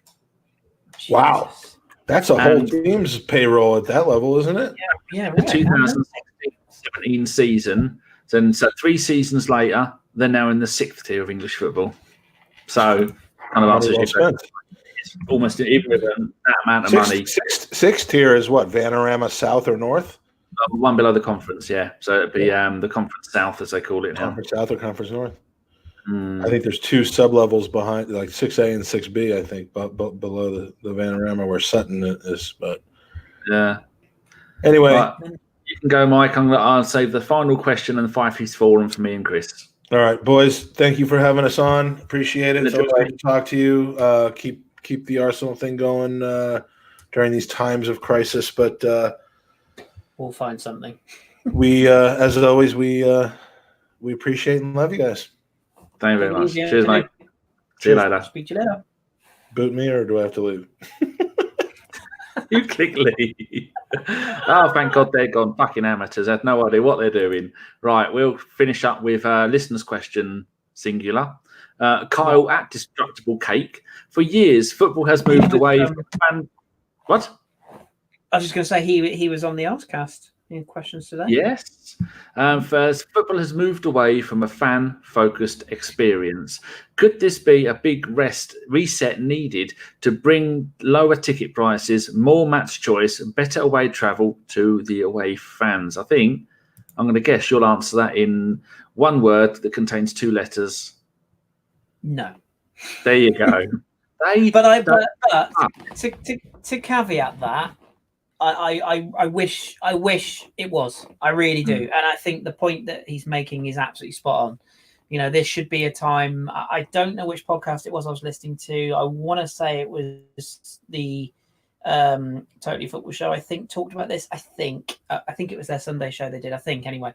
Certainly one of the top end football podcasts, and they were saying, is this a time to get everyone together and fight for the greater good and the cause? And I'd love it to be, but unfortunately, no. It's just it is all about money, and I think the only thing we can hope for as football fans is that the clubs, not the FA, not the governing bodies, but I think the clubs might look at this and go, do you know what? Actually, without the game and without our fans, we're nothing, and it might make some of the clubs look at the bigger picture, and they might go, actually, we do need to do a bit more for the fans. I think Arsenal did. They did quite a nice gesture, didn't they? They said about they were going to freeze the wages of the playing or the whole staff until the middle of April, and they would review it then. And basically, we'd continue to pay our employees the whole way through, which is great. And fair play to the club for that. It's the bare minimum they should be doing. Don't get me wrong, but it's nice to know that they're doing it. And I think there's been a lot of really good luck or good charitable donations from footballers, which again I think because they're footballers they don't always get the credit that they probably deserve. And I know people say all on 40% tax anyway, most of them. Yeah, so instantly they're paying a fortune. Yeah, and I still think it needs to be highlighted that these people do this. I think was it Toby Alderweireld at Spurs, for all we dislike them, I think he's donating, is it tablets to not literal tablets as in iPads and stuff to local organizations or businesses like for the healthcare. In Germany there's like a massive, I think it's Joshua Kimmich and one of the other Bayern players whose name escapes me, set up a fund for sort of a charitable donation, and Robert Lewandowski and his wife donated like €1 million, something ridiculous to it. So there are cases for good, and I think it's sort of bringing football community together. And I think, I don't know about you, Danny, but it's only really been in the last probably the last week or so that I've realised, Christ, like without football, I don't have a lot in my life. And I don't know whether that's an indictment of me, probably, but it is a big part of, it's why we do this. It's why we come together. It's why we talk about what we talk about. It's why we argue in the pubs and the restaurants and on podcasts. And it's true that without it, it's not the same. And it's great that we tune in for our personalities and that we follow the personalities that we do. But without the game, it's a shame, and that goes for all sports. And it's you'd like to think that this will enforce change, but I think when UEFA come out and say Euro 2021 will still be Euro 2020 because we need to shift our merchandise, I think that kind of is that why they've done it? They haven't admitted that, but it's pretty fucking obvious, isn't it? I did wonder why they did that. It's obvious, isn't it? They don't want to rebrand all the merch. If anything, I would rebrand it, because you think how much the Euro 20 merchandise would go for as a collector's item for the tournament that never happened. Imagine like it'd be a rare commodity. But no, I think a lot of that is to do with commercialism, and that you probably have to speak to a marketing expert over me on that one. But with my suspicious hat on, I think that's probably exactly why it's been done. That is highly believable. That really is. This is the same FIFA that moved a whole World Cup tournament to the winter so that they could have it in Qatar. Don't forget. No corruption at all. Forgive me for being cynical, but yeah, but it's, I don't know, how do you feel about it? I know you don't watch every game, but there's the hardest part for me is, as a connoisseur or follower of European football, like there's always a game on, and now there just isn't, and like we had a meeting with French Football Weekly the other day and said, like, we've got a few topics we're going to cover in the next few pods we do, but it's hard, like, there just isn't a lot to go back into other than what has gone before. So, how are you finding it? Are you missing it? Are you just... answer a couple of questions first. Michael's put, will they play the Euros all over Europe? Almost definitely, because they'll make extra money from all of that lot. Formerly Noza has popped in. Olympics are very likely to be postponed till next year as well. I know Canada have recently come out and said they're not going to send their athletes to stuff like that. Plus, if it's in the summer, you need to build up to it. They've not been able to build up to it, so you can't do it. So if it isn't, Japan are going to win every medal. So I think the Olympics hasn't it? Wasn't it announced today? They have cancelled it. I thought that was official. I may be wrong. No news. I may be wrong. When you say how do I feel about it, as in which part of it? Well, just like from you as a fan. Yeah. Because it doesn't feel like, because even in the summer we'll tune into another league, or we got pre-season, or we'll watch MLS. Yeah, exactly. It like, this feels really weird, and I asked this like as a mate to a mate. I know we all take the piss, and you never get out of the house anyway. But I found it really strange, like going out of the house, and basically there's no one around, and there's I don't like socializing at the best of time, me, but there is literally nobody on the street. There's nobody you could stop and have a chat to about anything, and how. So has your life even changed at all? A little bit. My mum is 76 and she's my brother's full-time carer. My brother's 45 and he's fucked, he can't move. And so I'm here all the time. And I usually see my mum on a Monday. She comes down at about 5 o'clock and goes at about 7:30. She's here for a couple of hours. Usually brings around a couple of cakes and just does my recycling. And then she'll go. She'll be here for a couple of hours and she does the same on a Thursday. And so I rang her today and said, well, I already said today because I had some friends round I had Sexy Frankie on Thursday. And Sean's mum and my mum. And then Friday, I had Anna around and I had my cleaner around. She comes around once every 2 or 3 weeks. And had Sean's mum round again. So I said to my mum, it's probably best you don't come round on Mother's Day and don't come round on Monday because if my brother gets this illness, he'll die. He's already had a heart attack from a heart infection and everyone has to wear masks around him. And he's no frail thing. He's a big fat lump like me. But you've got to be really careful about him. So I ring my mum now once or twice a day. They're only 5 minutes or 10 minutes away in the next village or next town.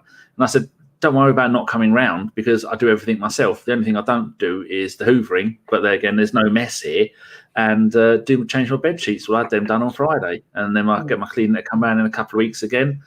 And so the only thing I need to do is get Sean's mum, who lives across the road, get her to come over and do my recycling because my recycle box is full. Other than that, it makes no difference to my life at all. Anna won't be able to come round now on Friday.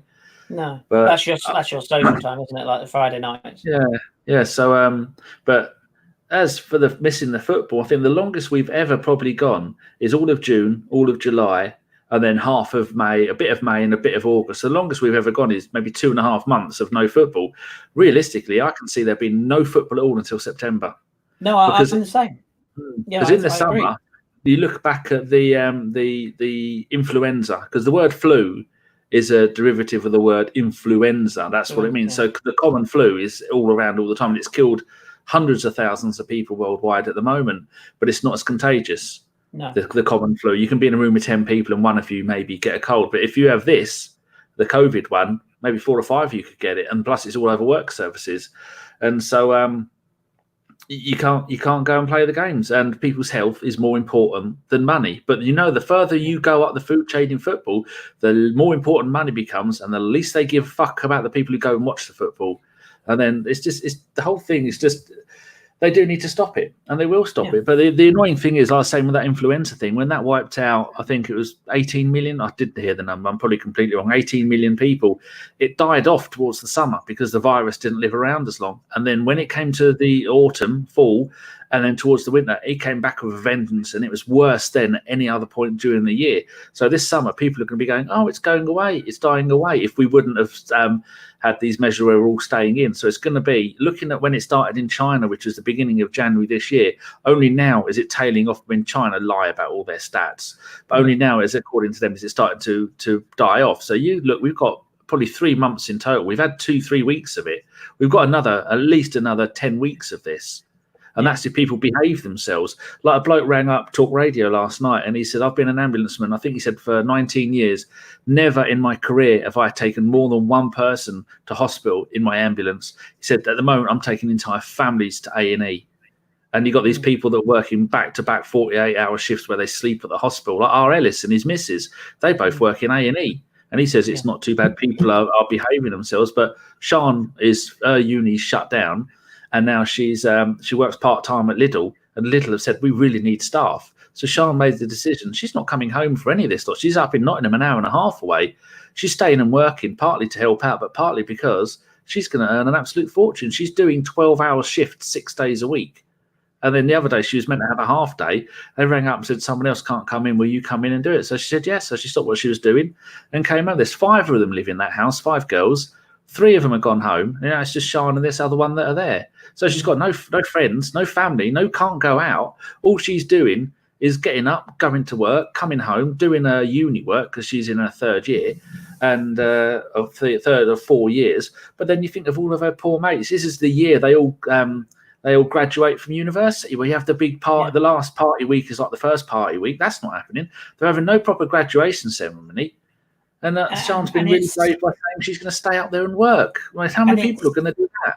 And it's the few that are ruining it for the masses. This is why, again, I'm no fan of our Prime Minister or what's going on at that level. But it's the decision that he made today may not have needed to have been made if people had just used their fucking brains. Like you said, everyone, piling off to the beach and off and about everywhere at the weekend. And climbing mountains, the mountains you can walk up in. Exactly. Ben Nevis, where it was.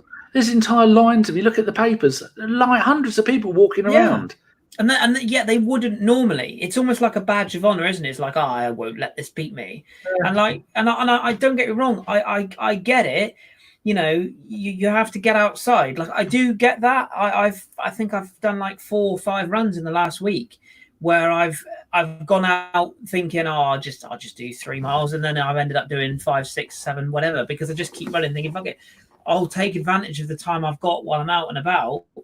And people sort of, a couple of people said to me, like, well, yeah, but you're just as bad as those people that go. And I'm like, no, because I'm not going out. Exactly. And I'm not going out and standing, in a supermarket like everything's as normal as can be. I'm respectful of other people, and it's for my benefit. I'm like, well, I want to stay in shape. I don't want to like become this hermit and then just eat shit all day and just lose all my hard work. I mean, again, completely trivial, but I've been training for the half marathon. That's been cancelled. I'm like, okay, brilliant. So like, there's no way that people will be able to holiday, I don't think, this year. Not as they would normally. Loki's just put in the chat, I'm self-employed, a bottom feeder. You're the hero, Loki. Like, people like you is what's good. It's going to affect, because self-employed. Say you're an electrician, and your life. There you go. Your livelihood is going to other people's homes to fix things. He said he's not stopping until they tell him to stop. Exactly, but now they have told, and I'll tell you what will happen now. I will tell, and you won't think otherwise, Danny. You'll probably agree with me. What will happen now with this curfew is it will bring out more dickheads who go, well, fuck it, I'm going to do what I want. Did you listen to the radio at all? There's been 7 ambulances. It was on the Manchester, the MEN newspaper or something like that. Someone had been and vandalised 7 ambulances and had their tyres slashed. This is the kind of stuff that people, there'll be loads of kids. And like the people were saying, the supermarkets saying that we're going to have, before 9 a.m., it's between 9 and 10 a.m., it's going to be the vulnerable people with issues, OAPs. And then Sean's mum, George, she was here and she was saying that they were reporting it on the telly that they're security guards. They're trying to stop normal people from going in there, and they're telling them to fuck off. You can't stop them. And Sean's saying the number of cunts that are, working up at the shop. I mean, the people that are going up there. One bloke came home and he had an entire trolley full of everything, and she said, "You're not allowed that. It's two of any items." And Sean's like me; she'll fucking argue, and she'll just, "No, you're not having it. You're not doing it." And then she's one of the few people that when shit kicks off, they come and get her, because she's not going to take any shit from anyone. And the number of selfish, arrogant dickheads, like my next door neighbour, she works in Wilkinson's, and she was saying, you get people coming in there expecting to take whatever they want, even though they don't need it. Oh, of course they do. Yeah, Tesco Metro in Plymouth yesterday. When I was on the way back, it's 1 in, 1 out. I sent a picture to our group. It's 1 person in, 1 person out, regardless of what you're buying. And it's like, that's where we are. I mean, I foolishly went into town on Sunday to my Sainsbury's, albeit it's like a mini Sainsbury's. It's not a full size one, but it's it's a decent size one, probably what you call medium size. Absolutely gutted, everything gone, like literally. And it got to the point where I was just walking around with a smile on my face, just laughing under my breath. Because, what is this? Yeah, because exactly, people charging around. And don't get me wrong, I've got 6 loo rolls left. So, because I'm one of those, I'm a bit like you. I'm a bit of a hoarder anyway. I've always got, if my milk is running low, I've already got another one in the fridge. That's just how I've always been. But I'm not a hoarder. I can't go out and get stuff. That's why I have lots of. I've got enough stuff to last me 4 months. That's only because I can't go out and get it. So I make sure I have it all the time. I have done for the last 20 years. But even I'm now thinking, with the news today, I'm thinking, like, what do I order in? Because people are, and as Schooner Kirk just read my mind, almost literally, people are playing the virus. It's true, because like it's now making even the sane, rational people second guess themselves, going, well, actually, do I need to get that? And actually, do I need to get 2 of those? Do I need to? And I'm looking at it now thinking, do I do an online shop tomorrow for the fear that, You can't. My brother doesn't. I do all mine online. I've got a Tesco's planned in a week, and I've got an Ocado 2 weeks after that. And then so my brother, he's because all his carers aren't going to turn up. One of them's gone back to Brazil. They're sending other people that can't.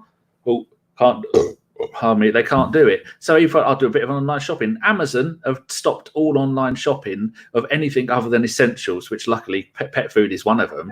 But he tried to sign up to Tesco's and Ocado. They said no more new accounts. And if you have, like, if I went to log into Ocado or Ocado now, it comes up and says no, you can't log in here. We're not taking any more orders. Yeah. And so I my mum was here, and I said, have you got any antibacterial hand gel? I bought a pack of 6 of it at Christmas because I'd run out. She said no. So Sean's mum has got one. Sean's got one. I gave one to my mum and some antibacterial hand wash.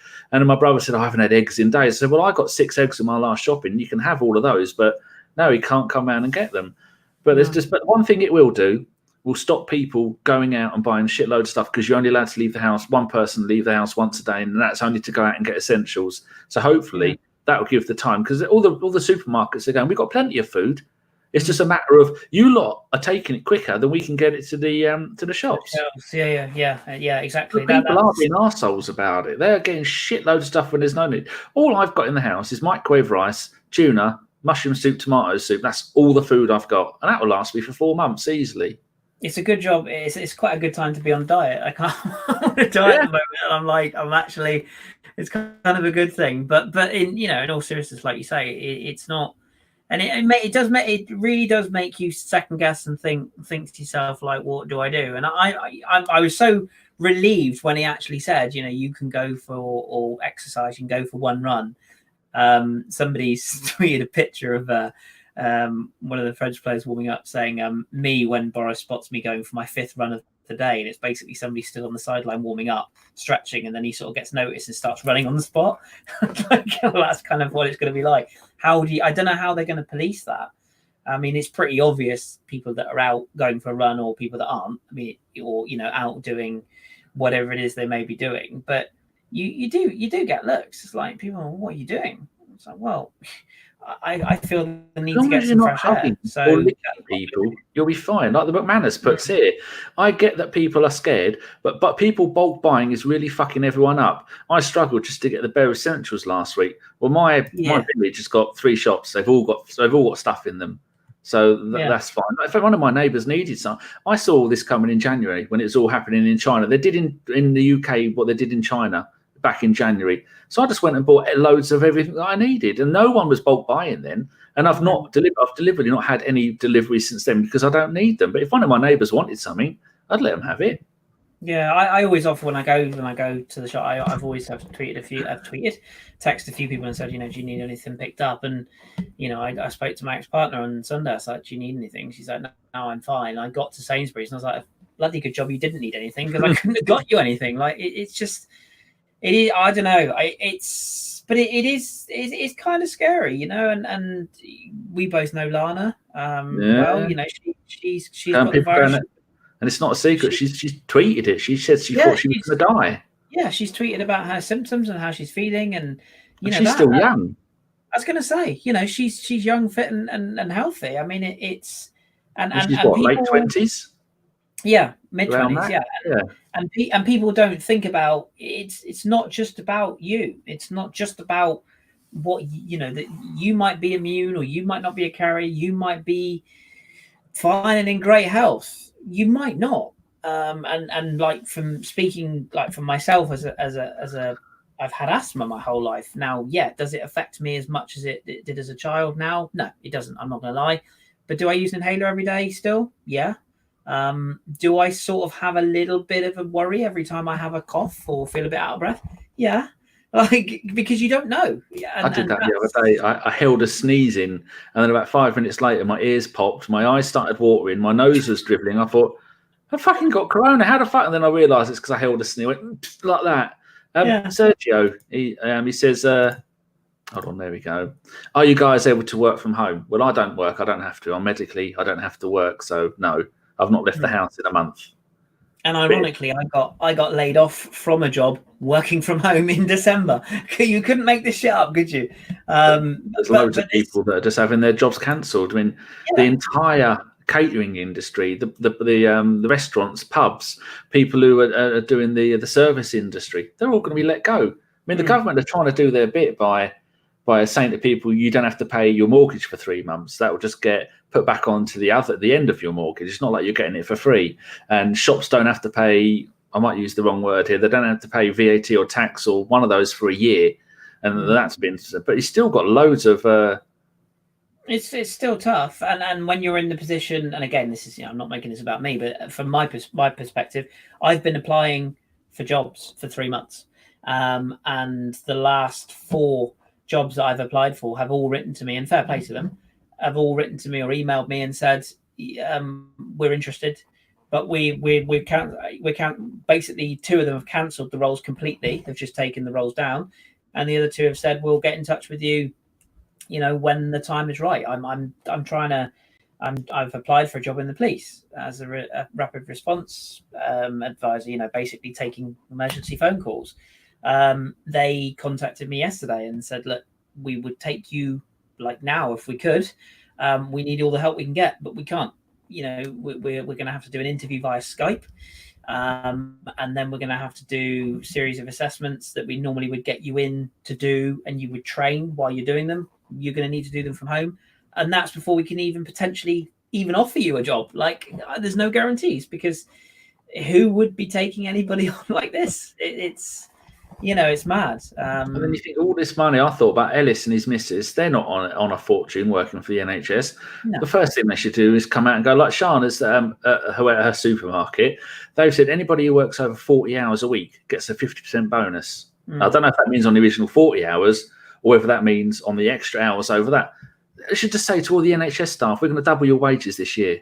Because the amount of hours, none of them are going to show. They're not going to be like supermarkets. People go, no, quite rightly, I'm not working with the public. It's not worth my time. I'm not handling cash.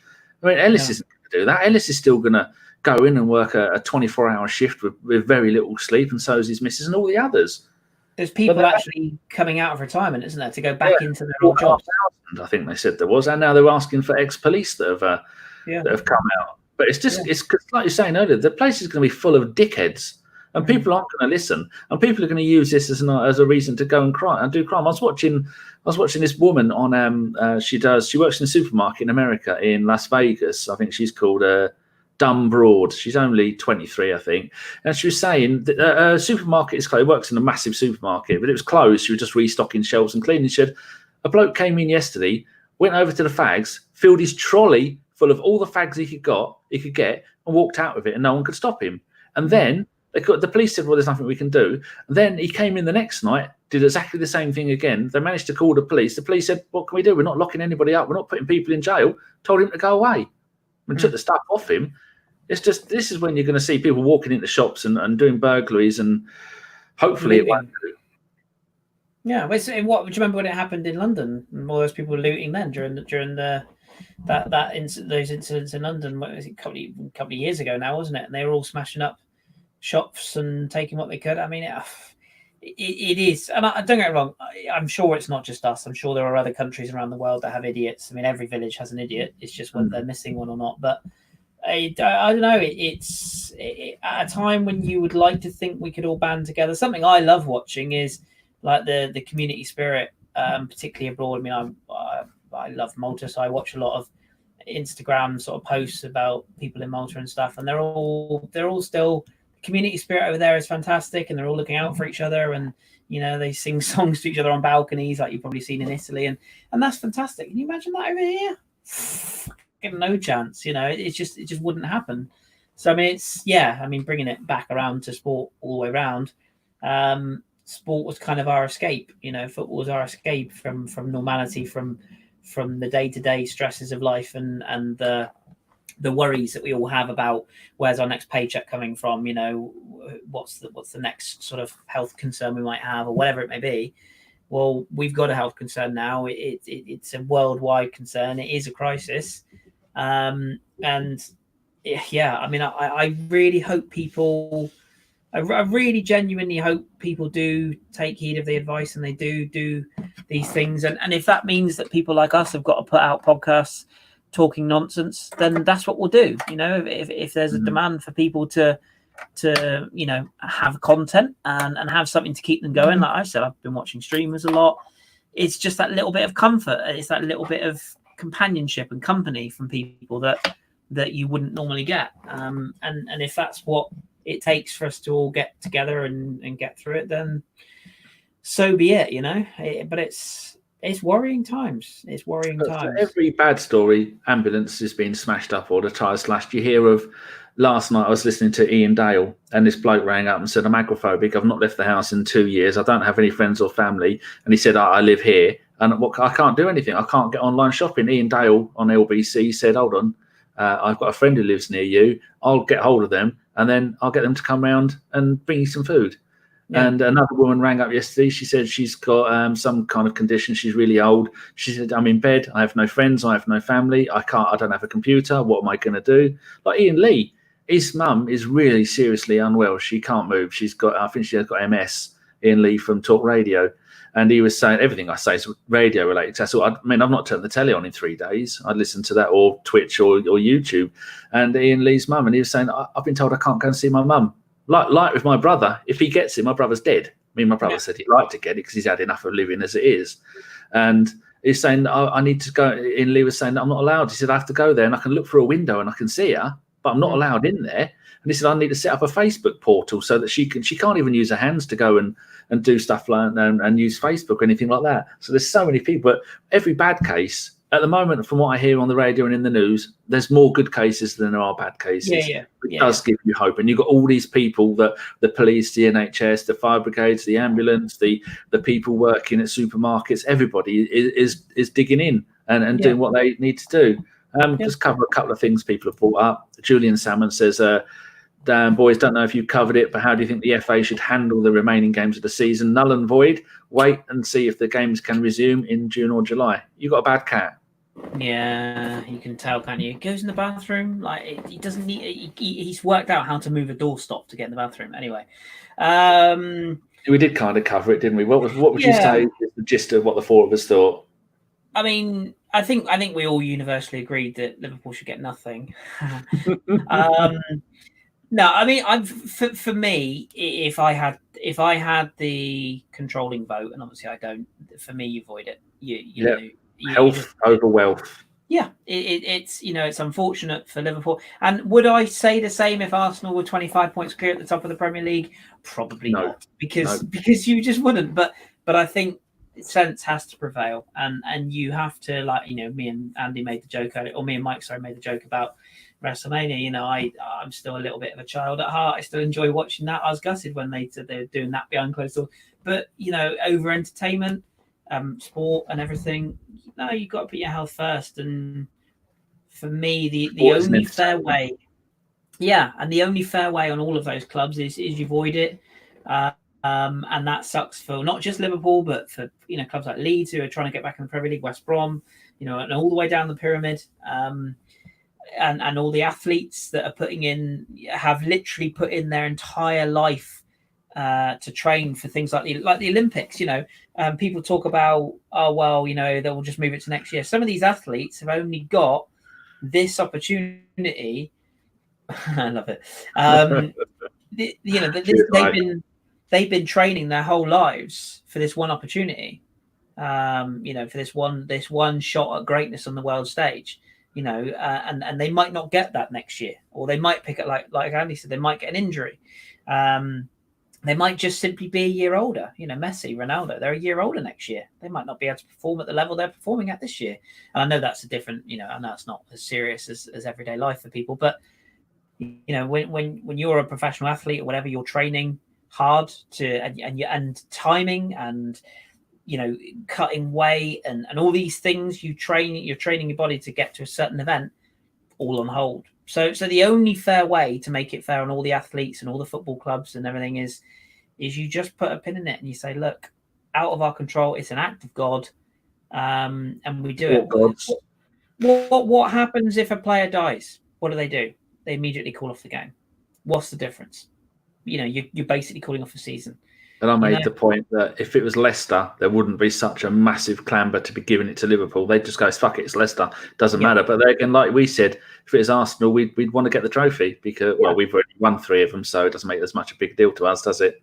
No, and there are plenty of sensible Liverpool fans out there that are saying, look, we really want the trophy, we feel like we've earned it, and they probably have, but we kind of understand if we don't get it. And a few of them even saying, look, we don't really want a tainted league, we want to win it the right way. There's also a lot of fucking history FC, twats who are just insistent that Liverpool are the greatest thing ever and they have to have their trophy. Have you even thought about how you're going to celebrate winning this league? Because there ain't going to be no fucking open top bus parade, you pillocks. And they're not doing it to make money because you wouldn't have any fans there. No, exactly. So, and how what would they do? Like have a live trophy presentation on Instagram where all the players are all in different boxes all around the it's they'll be nonsense. doing it for the sake of Liverpool winning something and TV, right? The people who've made billions from the sport going, we've paid for something, we want it. We've paid for you, deal it up so they can go fuck themselves. Yeah. Had a lovely donation from Mike from the Gooners Pod, who we were on earlier. He says, love you guys. Please buy Bob Roll. Ding. And he does the ding whenever it's an Englishism or Britishism, but I'm English, not British. Right, Avon Teddington. He says, I guess Brexiteers won't be putting their hands up in the air when it comes to the thousands of EU workers who left the NHS because of Brexit and haven't been backfilled. Yes. Well, as someone who did vote for Brexit, it was a very simple reason why I did, and I was completely happy to change it round. But but you need to pay the people here more money. The government just been arseholes by going, you're going to do one of the most important jobs in this country. Pay you fuck all. We'll just get a load of people who come from countries where they will do that job for a lot less and still be earning more money here. So there's just so many people that are at fault for that. But so some of my brother's best carers. One of them was Eddie, I think he's from New Zealand. You had one of the ones who looked after Sean's nan and granddad until they passed away. Pavel, he was from, I think, Slovakia. Lovely bloke. Wonderful people. In fact, I think if you had to kick all the people out of this country that are a problem, they'd all be fat, pink, covered in tattoos, and then a Rottweiler. So that's all the people that are problems. Or some combination. I have just described my mate Lee, but he's not. I know what you mean, though. I know what you mean. There is pints at the weekend and beat their missus up. There is an arrogance about us, and it won't affect us, and we don't need to take it seriously. They'd all have a tattoo of some bloke called Tommy on them. So they should all immediately be all put in the bin. Yes. But we can't talk about politics. Sergio Gutierrez. I don't know where you're from, Sergio. I'm going to guess with a name like that, Mexico. Isn't there a Gutierrez who's a footballer from there? There was a Spanish Gutierrez, but I don't know about. There probably is a Mexican. I'm changing it to Spain now. That's a great name, though. He says this virus will result in a worldwide recession. It already has, and Ozil and others will still ask for their 350 grand a week salary. Well, as much as I dislike Ozil as a footballer, as a charity person, he gives to his community and his religion shitloads of money, and he will be doing loads. And a lot of players will do it and go, I don't want anyone to know about this. And we're the club that paid him and made him that offer, not him demanding it. We should, because we took his image rights and make a fortune off of his image rights. So it doesn't, even if he never plays another game for us, he could retire with us on that much every year in the old days before football was broken. It's a matter of time before he streams Fortnite, by the way. You're betting Mesut will get on that bandwagon. Well, the Formula One drivers have been streaming themselves playing Formula One games. And Leyton Orient have started an online FIFA tournament, haven't they, for clubs all around the world? And they actually played Lorient. Leyton Orient. There. Yeah, that was good. I was watching that. It was good fun. So what are they going to do in France if your boys are running away with Ligue 2? Well, we're not. So they lost 2 out of the last 4 before the break. So we were just needed a bit of a break. But no, I mean, we are top, but not by as many points as we should be. But I mean, we might miss out on promotion. But again, is what it is. Loki in PE, something north of me, says if it starts affecting the whiskey suppliers, I will turn mad. Max Don 1 says the New World Order coming into effect, and I don't think he means Hulk Hogan's going to get all dressed up in black again. What you gonna do, brother? Yeah. I start when we ran out of stuff to put on because our Instagram is really good, people. 4,000, and I've earned all 4,000 by going and following loads of Arsenal accounts and then unfollowing them all after a while. So we only follow 53 people, unless we know you. If we know you, then we will follow you.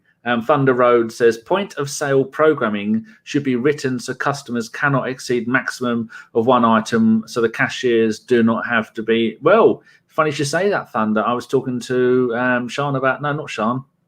I think I was talking to might have been Sean's mum. I keep saying those. I meet very few people on a day-to-day, so it's always the same stories. And she said that they were doing they got the self-checkout in this country, and you go there and you go beep beep. Beep, beep. And then the machine, they had to keep having staff go there because people are trying to put through 20 bags of pasta and it's only allowing you to put 2 through. And so then the people have to come through and go, well, you're not allowed to do that. So they should shut down the self-service because people are ignoring it. They've actually got a thing in Sainsbury's when I went in today. You that told me this? I don't know, it might have been, but they've got like lanes, they've got like markers now. Which I'm very much in favour of keeping them even beyond this virus so that people don't have to be fucking ignorant and lean across me to put their stuff on the conveyor belt. But yeah, they've got like literal markings on the floor now where you have to stay a certain distance apart. Because earlier on, I just naturally, like, there was a guy in front of me paying for his stuff, and then he went down the end to pay, and I thought he'd finished, and I just wasn't looking down at the conveyor belt, and I sort of shuffled into place to pay for mine, and I got a very strict telling off from the cashier. It's like, if you could step back, please. I was like, oh, sorry, I didn't know. It's like, no, that's fine, but you just stay back. I very rarely check Facebook, but I checked my local village one, and there's one woman on there saying they were all queuing at the local town, and that some woman had decided to follow her in with her trolley, but by pulling the front of her trolley. So she was back to back with her. And she said to her, why are you doing that? And this other woman had a go at her. So people are fucking ignorant. They only care about it a lot of the time. But like Loki says here, it's just being decent to others. It's easy, which it is easy. Loki has put this, just imagine Scousers moaning for the next 10 years, priceless. Deep down, I think that's what the rest of the Premier League want. I think that's probably very much what the rest of the Premier League want. Don agrees with you there, Loki. Julian, oh geez, you lot have been really busy typing. Julian Salmon, we get through all of these. Problem with playing games behind closed doors is supporters will still congregate. They did with PSG around the ground, so it's tricky for me, if the season cannot be finished by the end of September, then avoid the season. But yeah, Chris, quickly tell people about what was happening at PSG. Well, I mean, obviously they won the big one with their Champions League game with Dortmund, and essentially when it was announced it was going to be behind closed doors, the ultras and the majority of their local support, which is is quite a hefty support base, all decided, well, if we can't watch the game inside, we'll congregate outside the stadium to celebrate the victory. And you can't tell the French what to do. No, well, I mean, and to be honest, at the time, I was like, you know what, fair play. Like, they've waited a long time to win a game, or to silence some of the doubters, at least getting through the first stage. Had they have done what they did, knowing where we are a week and a half later, they might not have done. But this again highlights the reason why behind closed doors is not going to work. If your support, some people unfortunately don't know the difference between being sensible and in the nicest possible way. Some people aren't intelligent enough to understand to be sensible, and they just blindly follow their love, their passion, whatever, and they're like, I'm going to go whatever. They're completely negating the fact that people are in lockdown. You can't even go to the cinema, you can't even go out for a meal. Like basic human, not rights, but basic human freedoms. Yeah, exactly. You can no longer do. Like if I was just sat here tonight and went, oh fuck it, I'll go to the cinema. You can't do it. Like they're not open. Walking through your local town, most of the shops that you would normally just think, oh, I could do with trivial thing of all thing, I needed some running socks today, and I thought, do you know what? I better get them now because I might not be able to get them. Good job I did, But I went into Mike Ashley World and I was literally one of 3 people in the entire store, like excluding the staff. on a normal day, about 200 people in there on a normal day. Absolutely bonkers. So I mean, it's all right saying, "Oh yeah, we'll hold the games behind closed doors," but you will get tribalism, and you'll get fans, and you'll get people turning up, even if they're just turning up and they're all going to a local area and somebody's broadcasting it on a projector or something. You will get groups of people, and this is again why people can't be trusted. Is probably a bit harsh, but some people just they don't understand, and despite all of the warnings and everything, social media as it is now, we can see this shit going on every day. You've only got to pick up your phone now. I can do it, and you can look at stories right now and see people are dying right now. If they announce football's back on Monday, I guarantee there'd be a group of people that would go and try and watch those matches. So, how about get this? Just reading the Guardian. Sports Direct say it will stay open amid kind of COVID-19. Yes. It says Mike Ashley's Fraser Group said that its staff will wrote to all of its staff within 30 minutes of Boris Johnson's decision. And they said, we stock a huge range of sports equipment designed for exercising at home. Indeed, home fitness is a number one trending topic on social media after the coronavirus itself. And it says, against the backdrop of closes of gym and demand for these type of products and increases exponentially as the population looks to maintain a healthy lifestyle. Wow. If you'd have thought one owner would make sure his shop stays open. Yeah. But I mean, but fair play to those people that are, working out from home and stuff. I mean, I've just joined the growing number of people that are trying to do it. And,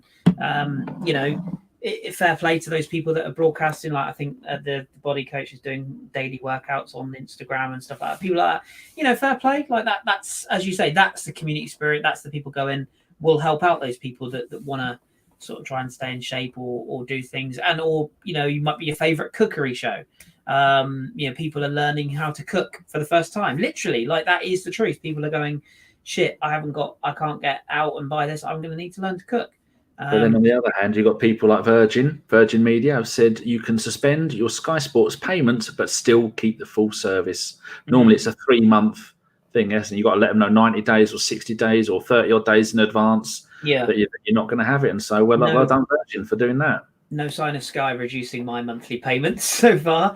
The only package of them fucks. The only one I have, my gym has basically said as long as they're closed, they'll freeze my membership, which is quite cool. It's 15 quid a month. It's that's another bill for me. So, fair play to that. I do think at this time it would be nice for TV subscribers and things like that. I think energy supplies and stuff like that. Fine, you need to use that. But yeah, I don't think it would kill for. You see a lot of film releases, and I've noticed that is it Netflix or something? They're basically releasing films that would be brand new in the cinema, available to streaming services if you pay. Well, James Bond has been waited until postponed till I think it was September. Yeah, and Quiet Place 2 as well. Is of November. Gutted about with that. I was looking forward to that, but yeah. If you paid me. But you can. I think you can log on and watch like Invisible Man that I went to see. It's brand new at the cinema like less than a month ago. You can already go on streaming services and watch that for a fee. So things like that are good. I just downloaded the Daniel Craig James Bond films last night. Legally, obviously. Naturally, yeah. Of course, I can disclose my source, but yeah. Yeah. I mean, yeah. The gaming industry and the online broadcasting industry are going to make a lot of money now. I think you go on. I think someone said shares in something had gone up 25% in the last couple of days when stock markets are crumbling. I can't remember who it was.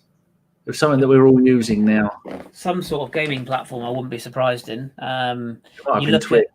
You go on to Twitch now. The amount of people that are streaming games like I follow about 20 people, and 11 of them were on yesterday at once. I didn't know what to do. Yeah, my 3 favourite ones were doing nothing because they're people who just film themselves walking around New York.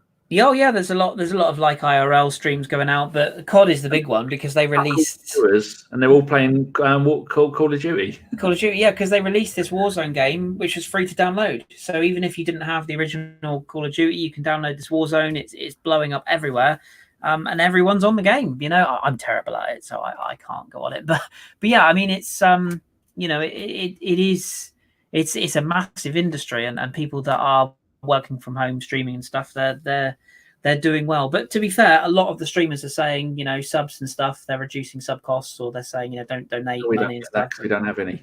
No, we will.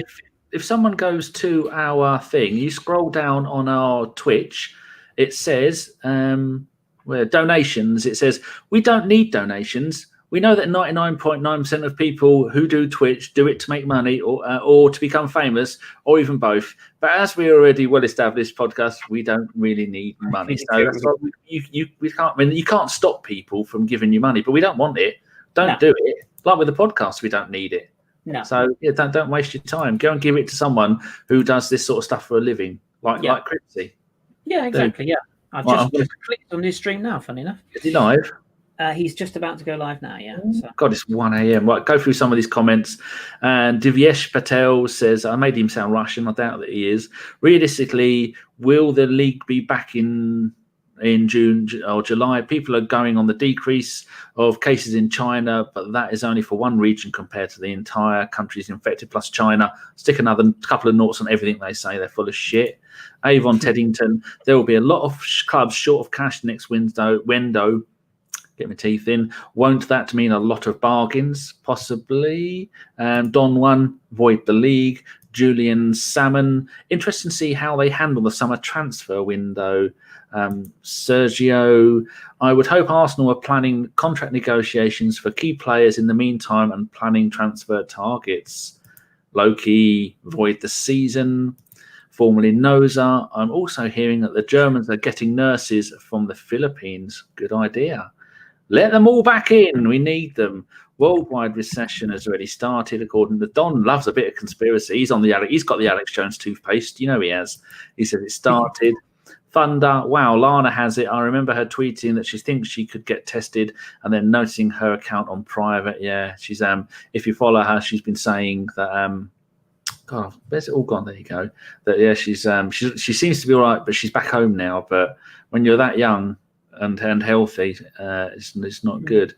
Loki, Ozil is not worth his weight in toilet paper. Who else is there? One really quick thing on the Lana thing as well. Yeah. What hasn't really been reported is it's all right saying if you're not young or of elderly age where it's literally life-threatening. What hasn't really come out so far that I've seen is how it will affect you if you do get it and you're young and healthy. What's the long-term effect? Saying that it can put holes in your lungs that never recover. Now, remember, people, we are not trained. We know fuck all. Take every single fact we've said that isn't football. I'm not saying I know. Yeah, I'm not saying I know. I just said about holes in the lungs that don't recover. I mean, I'm not on about massive big holes, but perforations in the lungs where the infection was. Huh? Yeah, damage to your overall health. Yeah, and yeah, exactly. So I mean, real long term. I suppose as we sort of wrap up our random ramble tonight, we should just say, to our listeners, like Danny said, we're not experts. We don't know what's going on. We don't know. We're not giving you advice. But if you've got concerns or you've got worries about things, naturally, try and get yourself along to somewhere medical. Make sure you're staying at home. As Arsenal have tweeted today, you ain't being a hero by getting out and about. If you feel the need to get out for some fresh air or whatever, then do it. Do it without fear, but just think about others when you're doing it and try your best to be vigilant, I guess is the word. And if we in some way can help you get through the shitty times, then we'll be doing more stuff. Just keep on talking shit. Yeah. Sergio says, yes, I am from Yes, I am Mexican, but we have a few players with the name in Mexico. The most famous is Spanish, though. Guti, Real Madrid, midfield maestro. Oh, yes. Guti. If you are a Soccer AM fan. It should be better this in the summer, hopefully. Pat Brady, 6,000 deaths in Italy. Very, very sad indeed. It's crazy, but that's what happens when you report the figures accurately. Because China did. China are full of shit. We all know they're full of shit. And they took too long about doing something about it. So again, we don't know. Here you go, Julian Salmon. Mike Ashley makes Stan Kroenke look like the second coming. Loki says, top stuff, chaps. My favourite channel. I don't do faint praise. You don't. Loki, didn't you send me one of your drawings? Wasn't it a side profile of the front of Highbury? I think it was you that did it. In a cardboard tube. I found it recently. It was an early version of it. So I found that in a cardboard tube in the hallway cupboard when we were trying to find room for 60 kilos of cat food. Don 1, it's virus to the common cold or flu. Its effects or to the immune system. The summer will make it a little easier. Then it'll all come back. Oh, yeah, Roger. Oh, it's Steve Rogers, the man himself who has all the inside transfer information. Oh, God, I better proofread this first. If there was a coronavirus FC, who do you think would be a good captain? I reckon Joey Barton, Ryan Shawcross would be a good shout. Wayne Rooney for me. Absolute scumbag. Oh, he says hi, by the way. Noza says she's joining in. She says, John Terry. Oh, there we go. Greyed out man on Twitch. Sky have allowed you to pause Sky Sports and keep the channels, Chris. Oh, have they? You log into your account and give that a wiggle. Julian, I'll do that. Thank you. Gavin McQuire. I don't know what that is. Gavin McQuire. Oh, does he mean old slabhead? Oh, Harry Maguire. Maybe he means him. Harry, Gavin, the same. Don once was Harry Kane. Here we go. Loki 73. I feel for brothels. How do they manage? Well, a friend of mine that said last night that there was this very lovely person who was making a living riding up and down poles in Florida has now gone to a live streaming platform where ladies of a certain persuasion do stuff for money, apparently, so he said. And that place is full of them. Even heard of Angela White? Oh, yeah. The Australian. Yeah. She, wonderful. She's now doing my free cams, apparently. So my friend was telling, what's that, Dave? Yeah, I've already told him. So Dave's just, Dave told me. Noza says, formerly Ali. So don't worry about them ladies. They're making a killing. And God bless them. Why the fuck not? I say. Why the fuck not? I'd do it myself if I could make a few quid. Michael from Sweden says you should get Jason to stream him playing COD. Imagine that. Oh my God, the rage would be fantastic. Oh my God, yes. Yeah. Or Doom Eternal. I'm just not interested in Doom. It's absolutely. Oh, here we go. Petito 100 in New York says, who's a nurse? Well done, Petito, for what you're doing. Sticking with it. Says, why the fuck are you guys still on? Well, like we've got anything else to do. Actually, I do need to get some food, but yeah, go on. I was going to say all I've had to eat today. I got up at 4. And then I had a coffee and I had 4 gluten-free crumpets because I'm wasting no food. I think they go out of date tomorrow. And that's all I've had. So I might go in a minute and go and have some rice and tuna all mixed up and microwaved. There we go, Loki. I draw the whole stadium now, Danny, to scale. More coming soon. We'll be doing our ground in Plumstead next. Hope you're in contact with Mark and Andy, the history boys. They will love that. Oh, Petito has added, honestly, New York City may have 50,000 deaths by the end of the year. Actual true reported facts, because not that I know much about Trump, but he's been taking his time. All I know is that the World Health Organization have COVID-19 tests. Trump and his people said, we don't need that. We've got our own. And then they realized they didn't work. And he said, remember at one point, this is a quote, this is the only true thing you can rely on. He said, we've got 5,000 COVID tests. We won't need any more than that. There you go. That's your only 100% certain fact for the night. speaks volumes. Oh, here we go. Julian says, Gavin Maguire, the old left-back for QPR, he smashes Garth Crooks' knee. Oh, man deserves a medal for that. Garth Crooks is an absolute tool. Don 1, any good console games, lads? I don't play console at the moment. I've become the PC master race. Even though as soon as I start playing War Thunder, my PC shuts the display off for about 5 seconds. No good for me. I mean, I'm still grinding through FIFA 20 for my sins, and yeah, COD Modern Warfare is good if you're good at shooters or BRs. Alien Isolation, I'm trying to get back into again because I love that game. It's so good. Hello, 2008, if you're watching. Yeah, it's a fucking brilliant game. Pat Brady says, recommend any movies to watch. And Gooner Kirk says, any good football movies? And there's no such thing apart from one.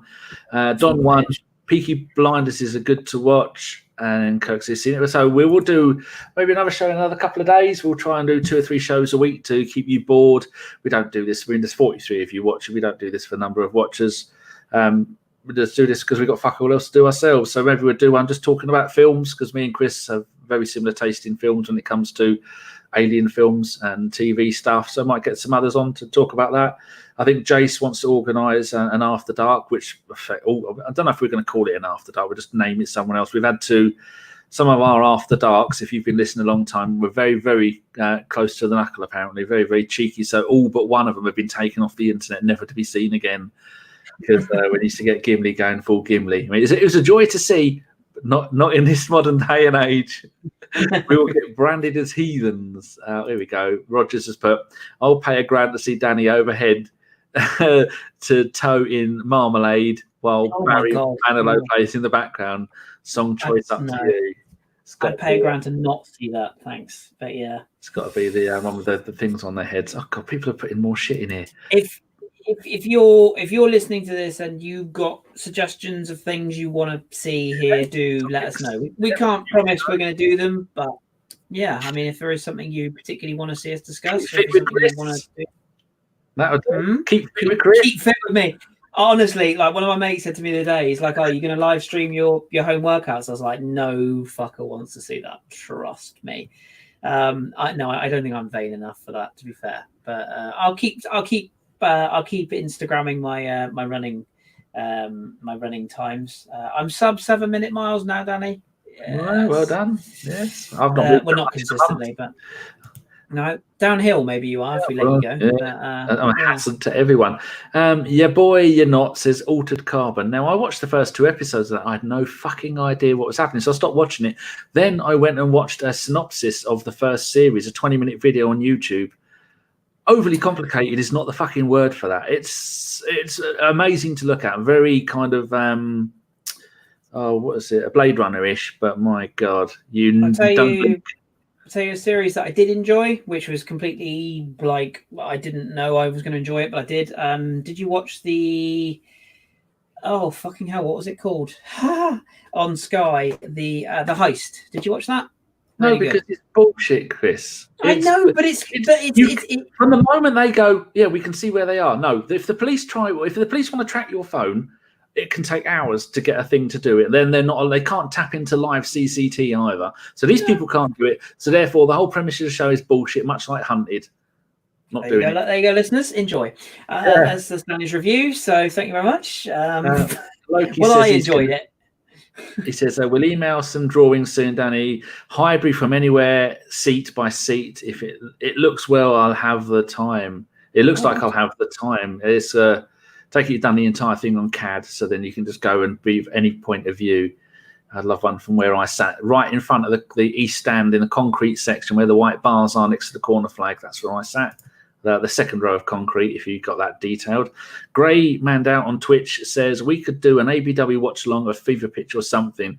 See, that would be good, but as soon as we broadcast it, then you would get in trouble. You can do it for critical review of sections of it, but you can't do the entire show because you get a strike on our YouTube channel and our Twitch, and you only get 3, and then your channel's banned forever. So sadly, not allowed. The only way we could do that is if we did it as a commentary, i.e. we were watching it and talking about it whilst you were watching it. So in other words, if you go on YouTube and you look at movie commentaries, we could do it. I'm not sure it would work. Yeah, I don't think it would. I'm not sure if it would work with a film like Fever Pitch. Like I've watched a lot of them with like you said, like Alien and stuff like that, where they say, right, we're going to stop 3, 2, 1 now, and you start the film, they start the film, but they're often done with like the actors or like the director, or I'm not sure whether we'd be able to add too much to it really. But yeah, I mean, it's. We could just do some theme pods on music or film or whatever, and maybe that might be something we could do. But yeah, I'm sure we'll come up with something. Don One says Colin the Sock. That After Dark was hilarious. My good God, there. Loki took 3 months to do that on CAD. Rogers has now offered me $3,000 for the Marmalade Barry Manilow stuff. Michael says Better Call Saul is great. I watched the first episode 3 times and forgot to carry on with it. Steve says Chernobyl wowed me, got right into that. Yeah, I fast forwarded all the hospitals and I remember it from when it happened. I started it and never finished it, which I guess says it all, but yeah, very well put together. It's seat perfect. Your boy says with Auto Carbon you need to start from episode 1. So I did. For story, I did, and I still couldn't get into it. Too much detail, too much of who's who, why are they here, what's happened there. Even if you're not actually showing the film itself, like Kris said, you can get things where you can sync all of your things together. Harry at Chronicles of a Gooner does that with games, so you can sync it all together. Not sure how it works. It's basically where you get, so essentially they'll tweet the link and say, right, this is the link to the film or the game, or you have to so say we were going to do one on Alien, just for argument's sake. You put the DVD in, I put the DVD in, and I say, right, at the count of 5 we're going to start, and we're starting from the very first credits. So you go 5, 4, 3, 2, 1, they press play, you press play, and then you're watching it with your headphones in while they're watching it, and then you talk, and you're basically talking whilst each other are watching the same time. As long as you don't pause it. Yeah, you can't pause it or whatever. It has to be done as it is. So yeah. But that just me be going, oh fuck! Don't go in there. Why would you go in there? Yeah, exactly. Shit at me. Greyed Out Man says, yeah, we wouldn't show it on the channel just to watch at the same time. Yeah, possibly. Yeah. Your boy says, might as well. What else are we doing? I mean, that's a fair point. Yeah, live stream cooking with Danny or something. Yeah, but yeah, fair point. Well, my live stream cooking is 2 minutes of microwave rice. I've been living on 600 calories this entire year so far. I don't even eat much. I don't notice any difference. Yeah, but you're not counting them now. Try living my life at the moment. It's fucking hell. Honestly, like literally watching everything I put in my face. It's so frustrating, but it's working. So yeah. I eat once a day usually. Greyed Out Man, it would be fun. They sit virtually in my seats at Highbury when he goes with his dad. Loki says, always sunny, Curb Your Enthusiasm, Peep Show for laughs. Peep Show, you can never go wrong with Peep Show. All Fools and Horses, watch them all from start to finish. I've been watching them. I usually fall asleep with Twitch now, but when I'm bored, I'll stick Fools and Horses on and stick that on when I go to bed. So I listen to podcasts. I stream a podcast from my phone to my Alexa, and it's usually old Joe Rogan's, Sam Tripoli, who's an absolute fucking fruitcake. The higher side chats when he doesn't know, and he has people on there who actually have decent audio equipment, and Mysterious Universe, things like that. That reminds me, actually, I must tap you up for advice on getting a sound bar. I must talk to you about that at some point. Yeah, I've got one for my PC here. It's I want one so I can play music in the living room. That's what I want. So yeah. Yes. Right. Super hands from Loki. What better way to end a show than on the legend that is Super Hands. What a man. Right, people. Firstly, thank you very much to Mike and Andy for they've gone. No, they've gone. Part-timers. Who'd have thought we'd waffle on? They can't ignore their wife and children for nearly 3 hours. What is the world coming to? Don One likes jokes. Yes. I don't like the MMA ones, although I do like MMA. Don says good night. Right, Kris, thank you very much. That is spending more time with you than I'm with my wife. I'm not married, am I? No. With my cats. No, I think this sums up mine and your lives at the moment, doesn't it? Living the fucking dream. But it's been a pleasure as always. Well, I just hope that that it is all sorted out by May, because that's when the weather gets nice, and that's when I go out in the summer. Me and Sean go out in the van, and we go around Cambridge or Peterborough, or we just go walking around, or I don't know, I sit and go, I'm going along. We do that all over the place. So I don't really fancy spending all those days in here. With her stranded up there earning 50 grand a month or whatever they're paying her to be the bloody bouncer and work the tills. I want to get back on holiday and let's sort this out. She had 6 holidays planned for this year. Oh, God. She's paid deposits on, I think, 2 or possibly 3 of them that I'm not sure she's going to get back. They'll sort of out for that. She was going to go and spend a week in Ibiza and come back with every known disease and probably some new one. She'll be on the COVID 2020 by then. She really will. Right. Loki says, do this again soon, chaps. Cheers. Right. We will. And don't forget, if you are watching for the first time ever on Twitch, do hit that follow button so that you'll get a notification when we go live. Just like YouTube, same thing. Hit subscribe, all that bollocks. If you want to sub, do. But please don't give us your money because we don't need it. So just sub with Twitch Prime if you want. That's free. And cheap plug. If you did enjoy the podcast me and Danny did the other night with Cripsy, he's live on Twitch right now. Twitch.tv/CripsyTV. So maybe get him back on and recreate that 2.5 hours that we didn't record. Yeah, he's mad keen. He's mad keen. And don't let him being a Chelsea fan put you off. He's a good bloke. Yeah, but it's his story on how we become a Chelsea fan, so you can't really blame him. But I think he won there because the other team he could have ended up supporting, he would have been hated for. Yeah, exactly. Yeah. So have a listen to that pod. It was good fun. So yeah. Nosa says thanks to everyone who sat through this utter bollocks of 2.5 hours of waffle. Don't worry, people. It will be over sooner or later. Ring your loved ones, tell them you miss them, and wash your hands for 20 seconds whilst listening to right here, right now, right here. Listen to our intro with have some ambition, you bastards. So 20 seconds, be nice to people. It's only a minority that are going to make this a bit shitty. The rest of the people, look out for your old neighbours and old people, and that's it. On those Chris, we're going to go. Say goodbye to the listeners. Peace. Or just do that before I finish ready to press the button. I could do that. Sorry.